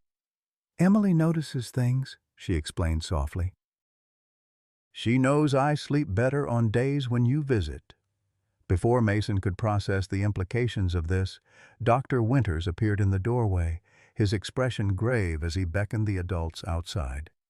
Sarah squeezed Emily's hand, promising to return shortly, and followed Mason into the hallway. Dr. Winters didn't waste time on pleasantries. "I've reviewed Emily's preliminary blood work and compared it with Sarah's recent labs. There are concerning similarities in their inflammatory markers and evidence of potential neurotoxicity." "What are you saying?" Sarah's voice was barely audible. "I'm saying that whatever is affecting you appears to be affecting Emily as well, though she's presenting with neurological symptoms first rather than the dermatological manifestations you experienced." Dr. Winters' gaze shifted to Mason. "Colonel, this significantly changes our timeline. If Emily has been exposed to the same compound, either environmentally or through genetic transfer, we need to identify it immediately to develop an effective treatment protocol." Mason's military training took over, pushing personal feelings aside to focus on tactical necessities. "What do you need from me, Doctor?" "Complete disclosure about what Sergeant Walker was exposed to. No redactions, no classified barriers." Dr. Winters' voice was firm. 2 lives depend on it now. The moment stretched between them, heavy with implication. Mason had already decided to breach classification protocols for Sarah. The decision to do so for Emily required no deliberation at all. "Give me 24 hours, he said finally. "I'll get you what you need." Dr. Winters nodded, professional courtesy preventing him from asking how Mason would accomplish this impossible task. "Emily will remain under observation. I've ordered additional tests and have consulted with specialists in pediatric neurology and toxicology. We'll do everything possible while waiting for more specific information." When the doctor departed, Sarah turned to Mason, her expression stripped of everything but raw fear. "Mason, if Emily has what I have—" "We'll fight it," he said firmly. "Together." Sarah shook her head, tears finally spilling over. "You don't understand. I can handle being sick. I've had time to adjust to that possibility, but Emily, she's just a child. She has her whole life ahead of her." Her voice broke. "James died protecting his country, and now that same country is letting his daughter die because of classified secrets?" The bitter truth of her words cut through Mason's remaining hesitation. "That's not going to happen. I promise you." He left Sarah with Emily and drove directly to his apartment, mind racing with plans and contingencies. The call from General Blackwood had made the stakes clear. Official channels would not provide the information they needed in time to help Emily. That left only one option, one that would likely end his military career and possibly his freedom.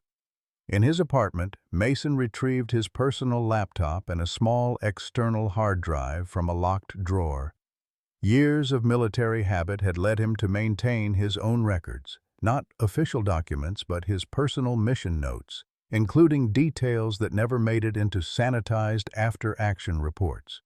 The practice was against regulations but common among combat leaders who valued operational truth over politically palatable versions of events. For the next several hours, Mason compiled everything he had on the operation that had killed James Walker, including his suspicions about chemical weapons and subsequent cover-up.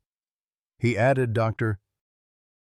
Winters' anonymized data on the 37 similar cases among military spouses, along with Sarah's and now Emily's medical records. When the file was complete, he encrypted it and sent it to 2 recipients, Marcus Harding, the investigative journalist he had contacted earlier, and Dr. Anna Schaefer, a former military physician now working for Doctors Without Borders who had extensive experience with chemical weapons exposure. Then he made one final call to Diane, his loyal assistant. "I need you to pull some strings, Diane. Emily Walker needs a medical evacuation to Walter Reed immediately. Dr. Winters will provide the medical justification." "Sir, that requires general officer approval for a dependent." "I know. Use my name. Call in every favor we have. If anyone can make it happen, you can." There was a brief pause before Diane replied, her voice softening. "Consider it done, Colonel. And, sir, it's been an honor to work with you." The simple statement carried unspoken understanding. Diane knew he was crossing a line from which there would be no return. "Thank you, Diane, for everything." By the time Mason returned to the hospital that evening, Emily's condition had deteriorated. The seizures had returned with greater intensity, and she had been moved to the pediatric ICU. Sarah sat beside her bed, a statue of maternal vigilance, her own illness seemingly forgotten in the face of her daughter's crisis. "Any change?" Mason asked softly, setting a cup of decent coffee from the cafe across the street on the table beside her. Sarah shook her head, not taking her eyes from Emily's sleeping form. "The seizures are getting worse. They've put her on anticonvulsants, but Dr. Winters says they're just treating symptoms without addressing the underlying cause." She finally looked up at him, eyes red-rimmed but dry. "Did you get what we need?" "It's in motion," Mason replied carefully, aware of potential monitoring in the hospital room. "I've also arranged for Emily to be transferred to Walter Reed National Military Medical Center. They have better facilities and specialists in chemical exposure cases." Hope flickered briefly across Sarah's exhausted face. "When?" "Tomorrow morning. Medical evacuation flight." Mason sat beside her, his voice dropping lower. "Sarah, I need to tell you something. What I've done to get this information, it crosses lines. There will be consequences." Sarah's hand found his, her fingers cold but steady. "You don't have to do this, Mason. It's not your responsibility." "Yes, it is." The certainty in his voice surprised even him. "James was under my command. I sent him on that mission. Whatever he was exposed to, I bear responsibility for the consequences. To him, to you, and to Emily." "This isn't about duty or guilt," Sarah said, her perception cutting through his carefully constructed rationale. "Is it?" Mason met her gaze directly, finally acknowledging the truth he'd been avoiding. "No, it's not." The simple admission hung between them, neither needing to articulate its full meaning. In the weeks since Emily had walked into his office with her father's badge pinned to her pink dress, the Walkers had become more than a responsibility to Mason. They had become the family he'd never allowed himself to want. The moment was interrupted by the sudden wail of monitoring equipment. Emily's small body stiffened, her back arching as another seizure took hold. Sarah's anguished cry brought medical staff running, and Mason found himself pushed aside as doctors and nurses surrounded the bed.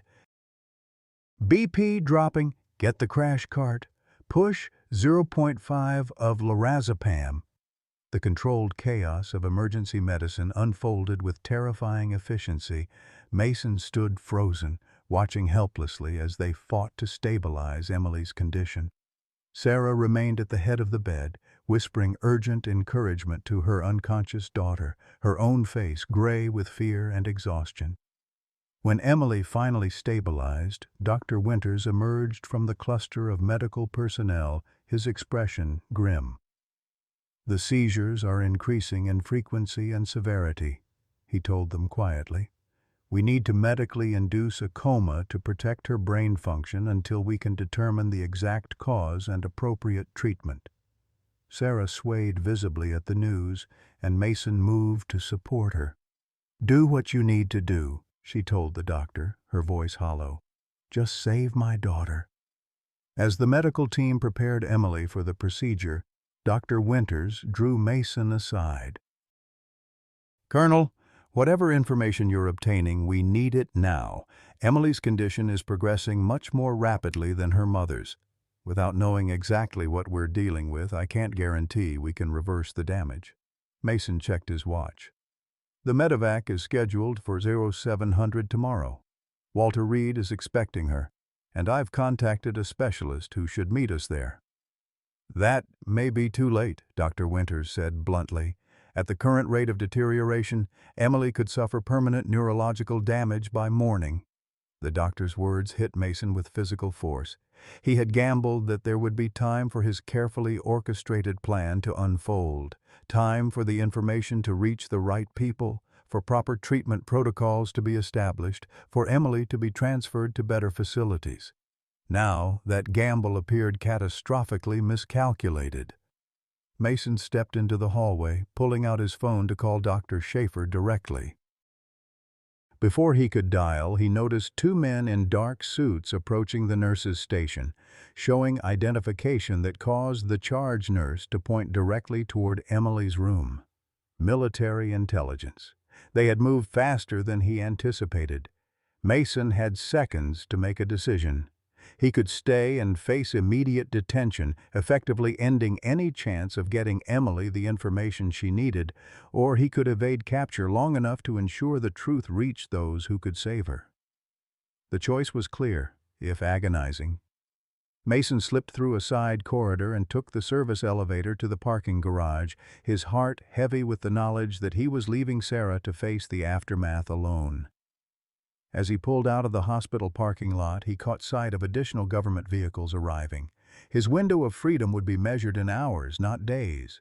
Whatever he accomplished now would have to be enough. Mason drove directly to a predetermined location where Marcus Harding waited in a nondescript sedan. The journalist's expression was grave as Mason approached. "They've flagged your passport and credit cards," Marcus informed him without preamble. "Pentagon's issued a security alert regarding classified material. You're officially radioactive, Colonel." "Did you get the files I sent?" Mason asked, ignoring the warning. Marcus nodded. "I've got my best people verifying the information now. If it checks out, we'll run the story tomorrow. But Mason, once this goes public, there's no protection I can offer you. They'll charge you under the Espionage Act." "I don't care about protection," Mason replied. "Just make sure the information reaches Dr. Anna Schaefer at Walter Reed. She needs to know exactly what compound Walker's team was exposed to and the experimental treatment protocols that were developed afterward." "The girl's condition is that serious?" Mason's jaw tightened. "Critical, and they're monitoring her mother for signs of similar deterioration." Marcus studied him with the calculating gaze of a man who had seen too many idealists destroyed by the system they challenged. "You understand what you're sacrificing here. Your career, your freedom, potentially for decades." For a brief moment, Mason allowed himself to contemplate the full consequences of his actions. Court-martial, dishonorable discharge, federal prison, the systematic dismantling of everything he had built over 23 years of service. Yet, when balanced against Emily's life, against Sarah's desperate eyes as she watched her daughter seize, the scale didn't even waver. "Some missions are worth any cost," he said simply. As Mason drove away from the meeting, his phone rang, Sarah's number.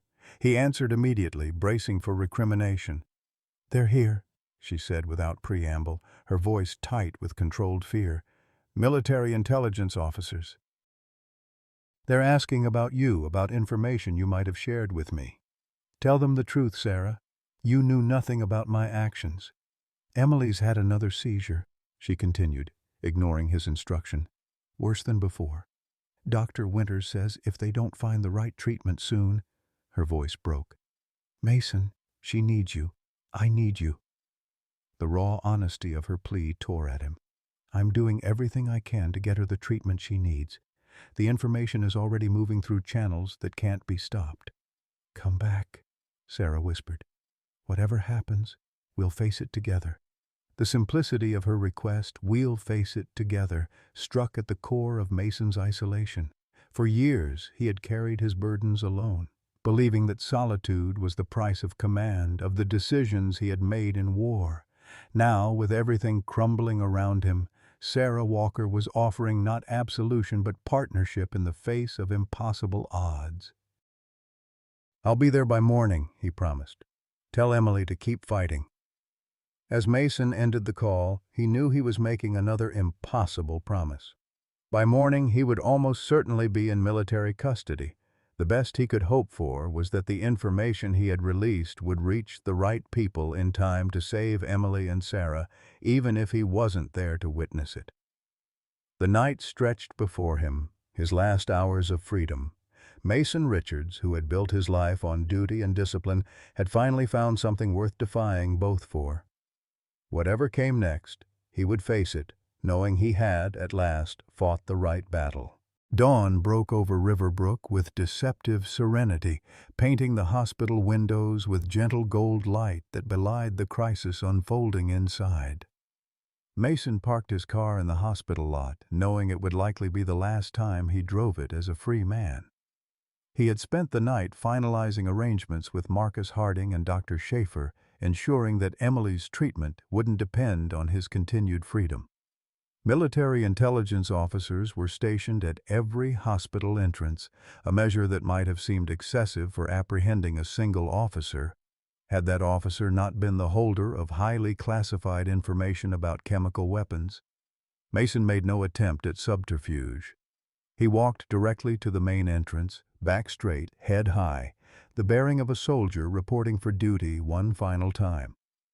"Colonel Richards," one of the officers acknowledged, stepping forward with handcuffs visible at his belt. "We have orders to detain you for questioning regarding unauthorized disclosure of classified information." Mason nodded. "I understand. I'll cooperate fully after I've seen Emily Walker." The officer's expression hardened. "That's not possible, sir. We have direct orders to—" "Emily's condition has stabilized," came a familiar voice from behind them. Dr. Winters approached, his authoritative tone cutting through the tension. "Colonel Richards, as the girl's treating physician, I believe your presence would be beneficial to her recovery. Gentlemen, surely you can allow a brief, compassionate visit before executing your orders?" The intelligence officers exchanged uncertain glances. 10 minutes, the senior officer finally conceded. Under direct supervision, Mason followed Dr. Winters through the hospital corridors, the intelligence officers close behind. In the elevator, the doctor leaned closer, speaking under his breath. "Whatever you did, it worked." "We received treatment protocols from Walter Reed at 0400. Dr. Schaefer personally called with specific guidance based on the chemical agent identification." Relief washed through Mason. "And Emily?" "Responding well to the new treatment. We've begun bringing her out of the induced coma." Dr. Winters' expression remained grave. "There may still be lasting neurological effects, but we've stopped the progression." The pediatric ICU was quieter than the previous night's crisis atmosphere. Sarah sat beside Emily's bed, holding her daughter's small hand between both of hers. She looked up as they entered, exhaustion etched in every line of her face, but her eyes brightened at the sight of Mason. "You came back," she said simply. "I promised I would." Mason moved to the bedside, acutely aware of the intelligence officers positioned at the door. Emily lay still, her face peaceful now that the seizures had subsided. The monitoring equipment showed stronger, more stable vital signs than the previous night. A tube remained in her throat, helping her breathe as she gradually emerged from the medically induced coma. "Dr. Winters says she's improving," Sarah whispered, her voice ragged from hours of fear and vigil. "Whatever you did, it's helping her fight this." Mason gently touched Emily's arm, careful of the IV lines. "She's a fighter, like her father." He glanced at the intelligence officers, then back to Sarah. "I don't have much time. They're taking me into custody." Sarah's hand tightened around his wrist. "I know. They've been questioning me all night about what classified information you might have shared." A ghost of a smile touched her lips.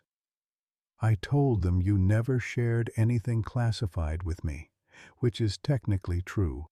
You only confirmed what I'd already suspected." Mason returned her smile, admiring her careful parsing of truth. "Smart woman." "Colonel," the senior intelligence officer called from the doorway. Time's up. Mason nodded, then turned back to Sarah. The medevac is still scheduled. Dr. Schaefer will meet you at Walter Reed. She has all the information about James's exposure and the appropriate treatment protocols for both of you. What about you? Sarah asked, though her eyes suggested she already knew the answer. I'll be facing some serious charges. Mason kept his tone matter-of-fact, not wanting to add to her burdens. Don't worry about me. Focus on Emily and your recovery. Sarah's expression hardened with unexpected determination. This isn't over, Mason. What you did wasn't just for us. It was for all the families affected by whatever James was exposed to. That truth deserves to be known. Before Mason could respond, Emily's monitor signaled a change. Her eyelids fluttered and her small fingers twitched in her mother's grasp. She's waking up, Sarah gasped, immediately focused on her daughter. Emily? Baby, can you hear me? Dr. Winters moved quickly to the bedside, checking vital signs and pupillary responses. This is good, very good. She's responding faster than we anticipated. Mason watched as Emily's eyes opened fully, confusion giving way to recognition as she saw her mother. She tried to speak, but was prevented by the breathing tube. Don't try to talk, sweetheart, Sarah soothed. The doctors need to keep that tube in a little longer, but you're getting better. Emily's gaze shifted to Mason, and her hand lifted slightly in what might have been an attempt at a wave. The simple gesture of recognition, that in her first moments of consciousness she had acknowledged him, tightened Mason's throat with emotion he couldn't afford to show. Colonel, the intelligence officer insisted, more firmly this time. I have to go now, Emily, Mason said, maintaining a calm tone despite the storm inside him. You keep getting stronger, okay? I'll see you again when I can. As he turned to leave, Sarah caught his hand one last time. We'll be waiting, she promised, the words carrying weight far beyond their simple meaning. Mason allowed himself to be led from the room, hands secured behind his back once they were out of Emily's sight. The walk through the hospital corridors felt surreal, medical staff and visitors staring as the decorated colonel was escorted out in custody. Mason kept his gaze forward, shoulders back, refusing to show the shame his captors expected. Outside, a black SUV with government plates waited. As the officers guided him toward it, Mason caught sight of a news van parked across the street. Marcus Harding had wasted no time. The story would break today, exposing not just the chemical weapons incident but the systematic cover-up that had endangered dozens of military families. Colonel Richards, a new voice called. A man in a crisp suit approached, flanked by two military police officers. I'm Special Agent Donovan, Department of Defense Inspector General's office. We'll be taking custody of Colonel Richards from here. The intelligence officers hesitated, clearly surprised by this development. Our orders come directly from Pentagon Intelligence Division, the senior officer objected. And mine come from the Secretary of Defense, Donovan countered, producing authorization documents. Colonel Richards is being transferred to our custody pending investigation of his disclosures. Mason watched the exchange with detached interest. The involvement of the Inspector General's office suggested the situation had escalated beyond a simple security breach. Someone high up had recognized the broader implications of what he had revealed. After a brief but heated discussion, the intelligence officers relinquished custody. As Mason was transferred to the Inspector General's vehicle, Donovan leaned close. For what it's worth, Colonel, there are people at the Pentagon who believe you did the right thing, even if you did it the wrong way. Mason made no reply as he was guided into the back seat. Through the window, he caught a final glimpse of Riverbrook Community Hospital, the building where Emily fought for her life, where Sarah Walker had shown a courage that humbled him, where his life had changed irrevocably from the moment a 6-year-old girl in a pink dress had walked into his office, Whatever punishment awaited him, he would face it knowing he had finally fought for something worth the sacrifice. The drive to Washington, D.C. passed in contemplative silence. Mason used the time to prepare himself mentally for the interrogation to come, organizing his thoughts and clarifying exactly what information he had disclosed and why. His military training had included resistance to interrogation techniques, but this would be different. Not enemies seeking intelligence, but his own government seeking accountability. At the Pentagon, Mason was processed through security with the detached efficiency that characterized military operations. His prosthetic arm triggered additional screening procedures, a final indignity before he was escorted to a secure conference room rather than the detention cell he had expected. Inside, to Mason's surprise, sat General Howard Blackwood himself, accompanied by a civilian. Mason recognized as the Deputy Secretary of Defense. The presence of such high-ranking officials suggested this case had implications far beyond a single security breach. "Colonel Richards," General Blackwood acknowledged, his expression unreadable. "Have a seat." Mason remained standing. "I prefer to stand for this, sir." Blackwood's mouth tightened. "This isn't a court-martial, Mason. Not yet, anyway. Sit down." Mason complied, maintaining the rigid posture that had become second nature through decades of military service. "I assume you're here to question me about the classified information I disclosed regarding Operation Shadowfall and the subsequent chemical exposure cover-up." The Deputy Secretary raised an eyebrow at Mason's directness. "Actually, Colonel, we're here to understand why a decorated officer with an unblemished record would suddenly risk everything to expose a classified operation." "Two lives were at stake," Mason replied simply. "Sarah Walker and her daughter Emily are suffering from the effects of a chemical agent Sergeant Walker was exposed to under my command. The classified nature of that operation prevented them from receiving appropriate medical treatment." "And that justified betraying your oath?" Blackwood asked, though his tone lacked the expected condemnation. Mason met his former commander's gaze directly. "With respect, General, my oath was to support and defend the Constitution against all enemies, foreign and domestic. Denying medical care to a child to protect institutional reputation isn't defense of anything I swore to uphold." The Deputy Secretary leaned forward. "The information you disclosed has created a significant situation, Colonel. Marcus Harding's article is running as we speak, alleging that the Department of Defense knowingly concealed information about chemical weapons exposure that subsequently caused illness in military families." "Those allegations are accurate," Mason stated calmly. Blackwood slammed his palm on the table. "Damn it, Mason. Do you have any idea of the damage you've done? The international implications, the legal liability?" "I'm aware of the consequences, sir." "Are you?" The Deputy Secretary's voice remained measured.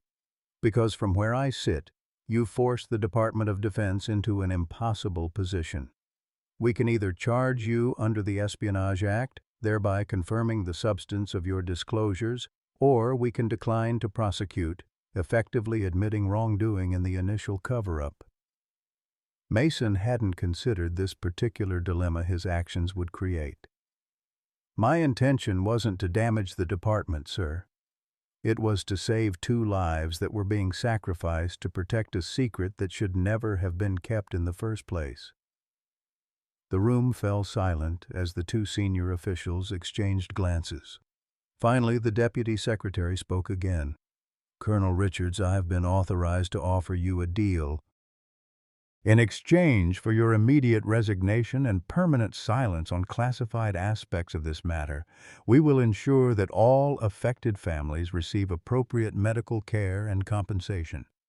The offer was more generous than Mason had dared hope for, but the requirement for continued silence troubled him. "And if I decline?" Blackwood's expression hardened. "Then you'll face charges under the Espionage Act, with a potential sentence of decades in federal prison. Your distinguished service record won't save you." Mason considered his options carefully. He had achieved his primary objective. Emily and Sarah would receive the treatment they needed. The broader exposure of the cover-up through Marcus Harding's article would force accountability regardless of Mason's continued silence. I need assurances that all 37 identified cases will receive the same level of care as the Walkers, Mason countered, and any future cases that emerge. The Deputy Secretary nodded. That can be arranged.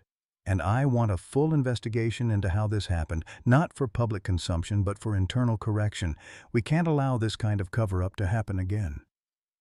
Blackwood's jaw tightened, but the Deputy Secretary nodded again. The Inspector General has already initiated such an investigation. Your testimony would be valuable in that process. Mason weighed the offer against his principles. His instinct was to fight, to force full public accountability, but that path would likely lead to years of legal battles during which the affected families might continue to suffer. The pragmatic option, accepting the deal, would ensure immediate care for everyone involved, including Emily and Sarah. I accept your terms, Mason said finally. On one additional condition. I want to deliver the news to Sarah Walker personally. The officials exchanged another glance before Blackwood responded. Granted. But you'll be accompanied, and you will not discuss classified details. 24 hours later, Mason returned to Walter Reed National Military Medical Center, where Emily had been transferred via medical evacuation. He wore civilian clothes for the first time in decades, the visible symbol of his new status as a former colonel, his resignation paperwork already processed with unprecedented speed. Emily's condition had continued to improve under Dr. Schaefer's specialized care. When Mason entered her hospital room, she was sitting up in bed, a stuffed butterfly clutched in one hand and her father's tattered teddy bear in the other. The breathing tube was gone, replaced by a simple oxygen cannula. "Colonel Mason?" she called, her voice raspy but vibrant with the resilience of childhood. "Look, I'm getting better." Sarah turned from the window, surprise and joy lighting her exhausted face. "Mason." "They told us you were being detained for questioning." Mason smiled, acutely aware of the military escort waiting discreetly outside the door. "There have been some developments. How are you feeling, Emily?" "The doctor says I'm a miracle," Emily reported proudly. "And Mommy's getting special medicine too, so she won't be sick anymore." Mason moved closer to the bed, noting with relief that Emily's skin had regained some of its healthy color. "That's wonderful news." Sarah studied him with the perceptive gaze that seemed to see through his careful composure. "You're not in uniform," she observed quietly. "No," Mason acknowledged. "I'm not in the military anymore. That's part of what I came to tell you." Emily's expression fell. "You're not a colonel anymore. But what will I call you?" The simple question caught Mason off guard. "Just Mason is fine, sweetheart." Emily considered this seriously, then shook her head. "No. If you're not Colonel Mason anymore, you should be Uncle Mason instead." The unexpected promotion to honorary family member struck Mason with surprising force. He glanced at Sarah, seeking her reaction. "I think that sounds perfect," Sarah said softly, her eyes never leaving his. "Uncle Mason it is." The title, so simple, yet so profound in its implication of belonging, filled a void Mason hadn't fully acknowledged until that moment.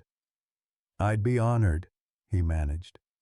As Emily happily returned to the cartoon playing on the hospital room television, Mason guided Sarah to the far side of the room where they could speak more privately. "What happened?" she asked without preamble. "Dr. Schaefer said you'd been detained for disclosing classified information." Mason chose his words carefully, mindful of both his agreement and the likely monitoring of their conversation. "I reached an arrangement with the Department of Defense.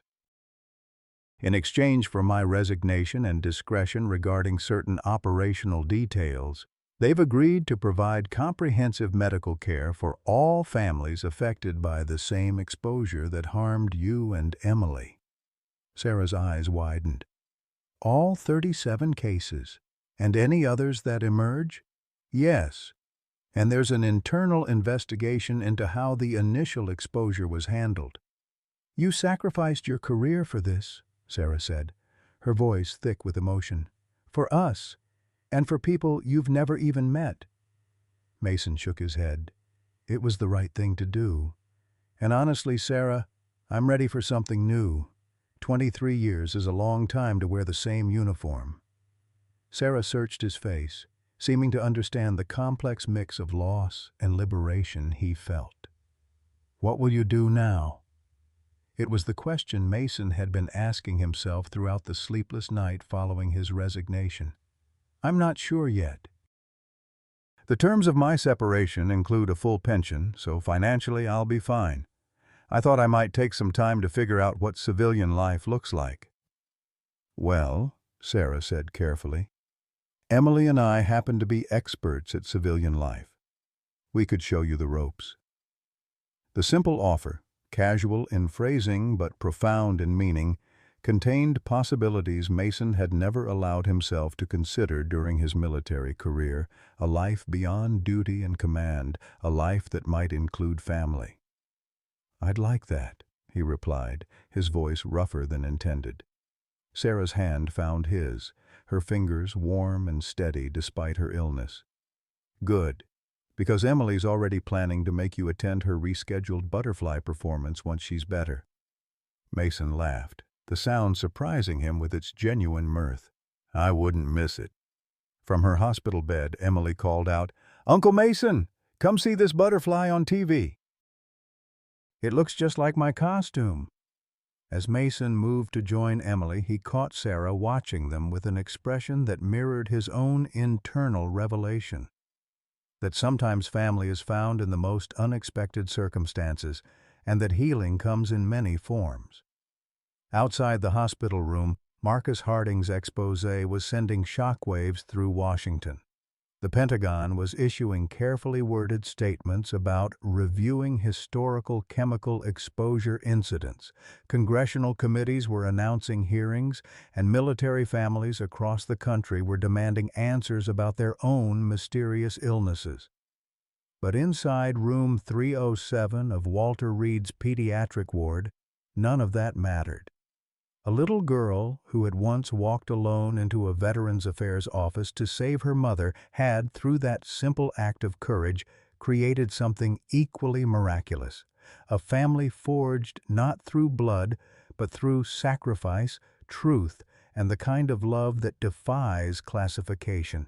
18 months later, Mason Richards stood on the front porch of a modest colonial house in Riverbrook, brushing autumn leaves from the welcome mat. The home, purchased 6 months earlier with his military pension, sat on a quiet street lined with maple trees now blazing in fall colors. He still woke occasionally at ZO 300 hours, phantom pain radiating from his prosthetic arm, but those nights had grown increasingly rare. Inside, the aroma of cinnamon and apples filled the air, Sarah's apple crisp, a Sunday tradition that had evolved over the past year. Mason smiled at the domesticity of it all, something he'd never imagined for himself during his decades of military service. Uncle Mason, Emily's voice called from the driveway. Look what I found. Mason turned to see Emily racing toward him, her pink coat flapping open despite the October chill. At 8 years old, she had fully recovered from her ordeal, though monthly checkups at Walter Reed remained a precaution. In her outstretched hands, she proudly displayed a perfect red maple leaf. It's as big as my head, she declared, holding it up for comparison. Almost, Mason agreed, accepting the treasure with appropriate solemnity. This definitely belongs in your collection. Sarah appeared behind Emily, cheeks flushed from their walk. Her health had improved dramatically under Dr. Schaefer's treatment protocol, though she would likely always carry some effects of the exposure. The experimental treatments had worked better than anyone had dared hope, allowing her to resume a nearly normal life. She found 17 perfect leaves, Sarah reported with mock exasperation. We had to institute a 5-leaf limit, or we'd need a moving van to get them all home. Mason laughed, holding the door open for them. Just in time, the apple crisp is almost ready.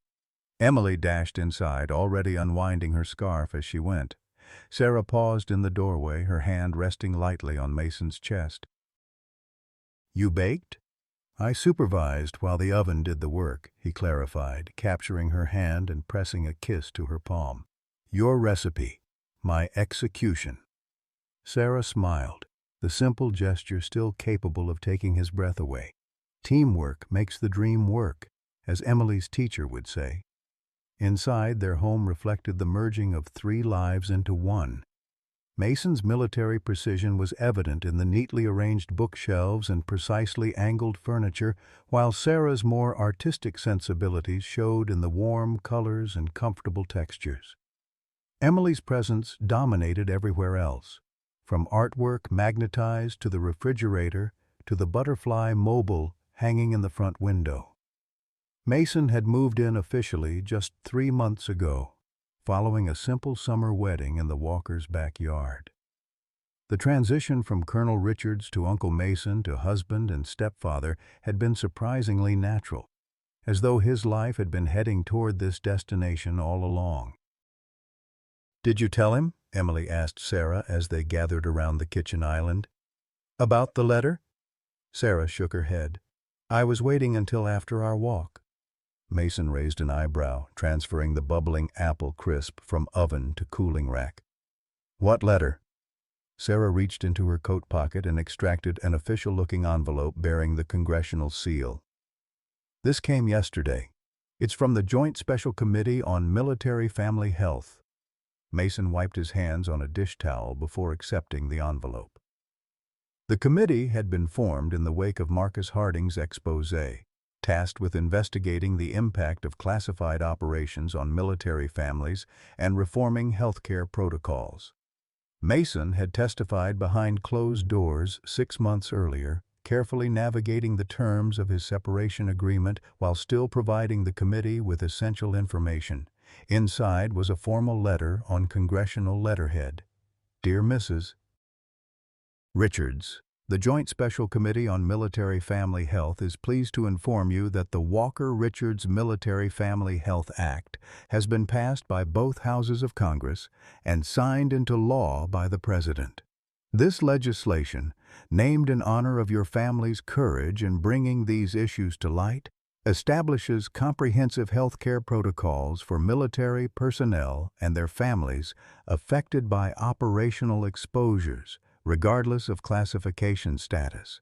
The Act also creates a specialized treatment fund for the 142 families now identified as having been affected by exposure incidents similar to yours, and mandates transparency in all future cases where operational activities may impact family health.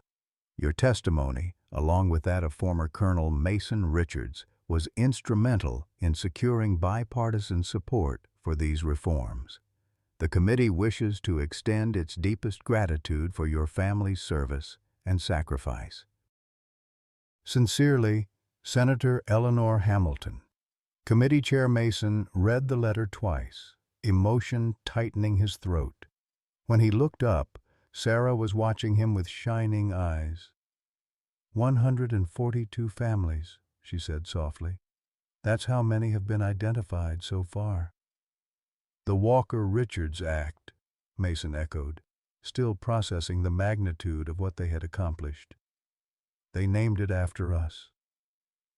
Emily, who had been uncharacteristically patient during this adult moment, piped up. "Does this mean Daddy helped make a law?" Sarah nodded, pulling her daughter close. "Yes, sweetheart. Your daddy's sacrifice helped change things for a lot of military families." Emily considered this with the solemn dignity she reserved for matters concerning the father she had never known. "I think he would like that.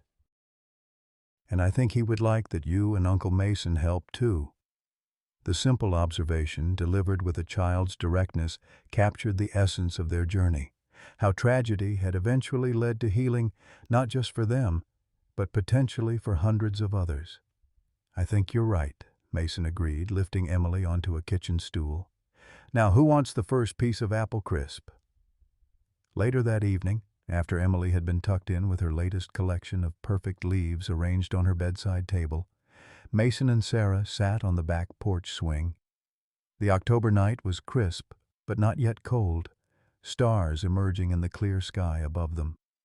"I spoke with Marcus Harding today," Mason said, his arm comfortable around Sarah's shoulders. "His follow-up investigation is being published next week. Apparently, the internal Pentagon investigation has resulted in 3 senior officials facing disciplinary action for their role in concealing the health impacts of Operation Shadowfall." Sarah nestled closer against him. "Is that satisfying or just sad?" "Both, I think," Mason replied after a thoughtful pause. "The system failed those families, failed us, but it's correcting itself. That's something." "Do you ever regret it?" Sarah asked, the question she had never directly posed during their evolution from strangers to family. "Walking away from your career, your reputation?" Mason considered the question seriously, as he did all matters. "No," he said finally. "I regret that it was necessary. I regret not asking more questions when James was exposed, but walking away from a system that would sacrifice a child to protect its secrets, never." Sarah was quiet for a moment, her hand finding his in the darkness. "Emily asked me something yesterday that I didn't know how to answer." "What was that?" "She wanted to know if you were her daddy now or if James was still her daddy even though he's gone." Sarah's voice held the careful neutrality of someone navigating emotional complexities. "I told her that families come in many forms, and that she was lucky enough to have 2 fathers, one who watches over her from heaven and one who watches over her here on earth." Mason felt the familiar tightening in his chest that Emily's innocent questions often provoked. "What did she say to that?" Sarah smiled against his shoulder. "She said that made perfect sense, because heaven probably needs good soldiers too." The simple wisdom brought an unexpected sting of tears to Mason's eyes. "She's remarkable, your daughter." "Our daughter," Sarah corrected gently. "The adoption paperwork came through last week. I was saving it as a surprise." Mason stilled, the magnitude of the moment washing over him. He had signed the adoption application months ago, but the bureaucratic process had dragged on so long he'd begun to wonder if it would ever be finalized. Now, officially and legally, Emily Walker was also Emily Richards, the daughter of his heart, if not his blood. "Thank you," he whispered, the words inadequate for the gift she had given him. Sarah understood, as she always did. "She chose you, Mason. That day she walked into your office, somehow she knew you were meant to be part of our family." The memory of that day, a small girl in a pink dress, clutching her father's teddy bear and a manila folder, remained crystal clear in Mason's mind. How close he had come to dismissing her, to following protocol rather than his conscience. How different all their lives would have been. "I think James would approve," Mason said after a long silence. "Of all of this," Sarah nodded. "I know he would." "He always said you were the one commander who never left anyone behind." The phrase, one Sarah had mentioned during those chaotic hospital days 18 months ago, resonated differently now. Mason had spent the first portion of his life leaving no soldier behind on the battlefield. Now, he had found purpose in ensuring no military family was left behind by the system meant to support them. The Walker-Richards Act would be his legacy. Not the medals and commendations from his military service, but legislation born from a child's courage and a family's refusal to be sacrificed for secrets. It was, he reflected, a worthier culmination to his life's work than he could have imagined. Inside the house, the hall light flickered briefly. Emily, most likely, making a midnight expedition to the bathroom or for a glass of water. The small domestic detail filled Mason with quiet contentment. From combat zones to congressional testimony to apple crisp on Sunday afternoons, his life had transformed in ways he could never have predicted. "We should go in," Sarah murmured, though she made no move to rise from their comfortable position. Early day tomorrow. Tomorrow was Emily's first day back at Walter Reed, not as a patient this time, but as part of a children's peer support program for kids affected by parental military service. At 8 years old, she had already decided she wanted to help other children understand that being brave doesn't mean not being scared. 5 more minutes, Mason negotiated, tightening his arm around his wife. The October stars winked overhead, and somewhere in the distance, a night bird called to its mate. In that peaceful moment, Mason Richards, former colonel, current advocate, forever changed by a child's determined walk into his office, finally understood what he'd been fighting for all along. Not just duty or country or even justice, but this, the quiet miracle of family, of belonging, of a love strong enough to challenge systems and change lives. Emily had walked into that interview alone, bearing her mother's resume and her father's courage. But none of them would ever have to walk alone again. In the soft autumn darkness, surrounded by the home and family he had never dared to wish for, Mason whispered a silent thank you to Sergeant James Walker for his service, his sacrifice, and for the daughter who had inherited his unflinching bravery and uncompromising heart. That small girl in a pink dress had indeed changed everything, just as the title of Marcus Harding's original exposé had proclaimed. A little girl walked into the interview, alone. What the veteran soldier did left everyone crying.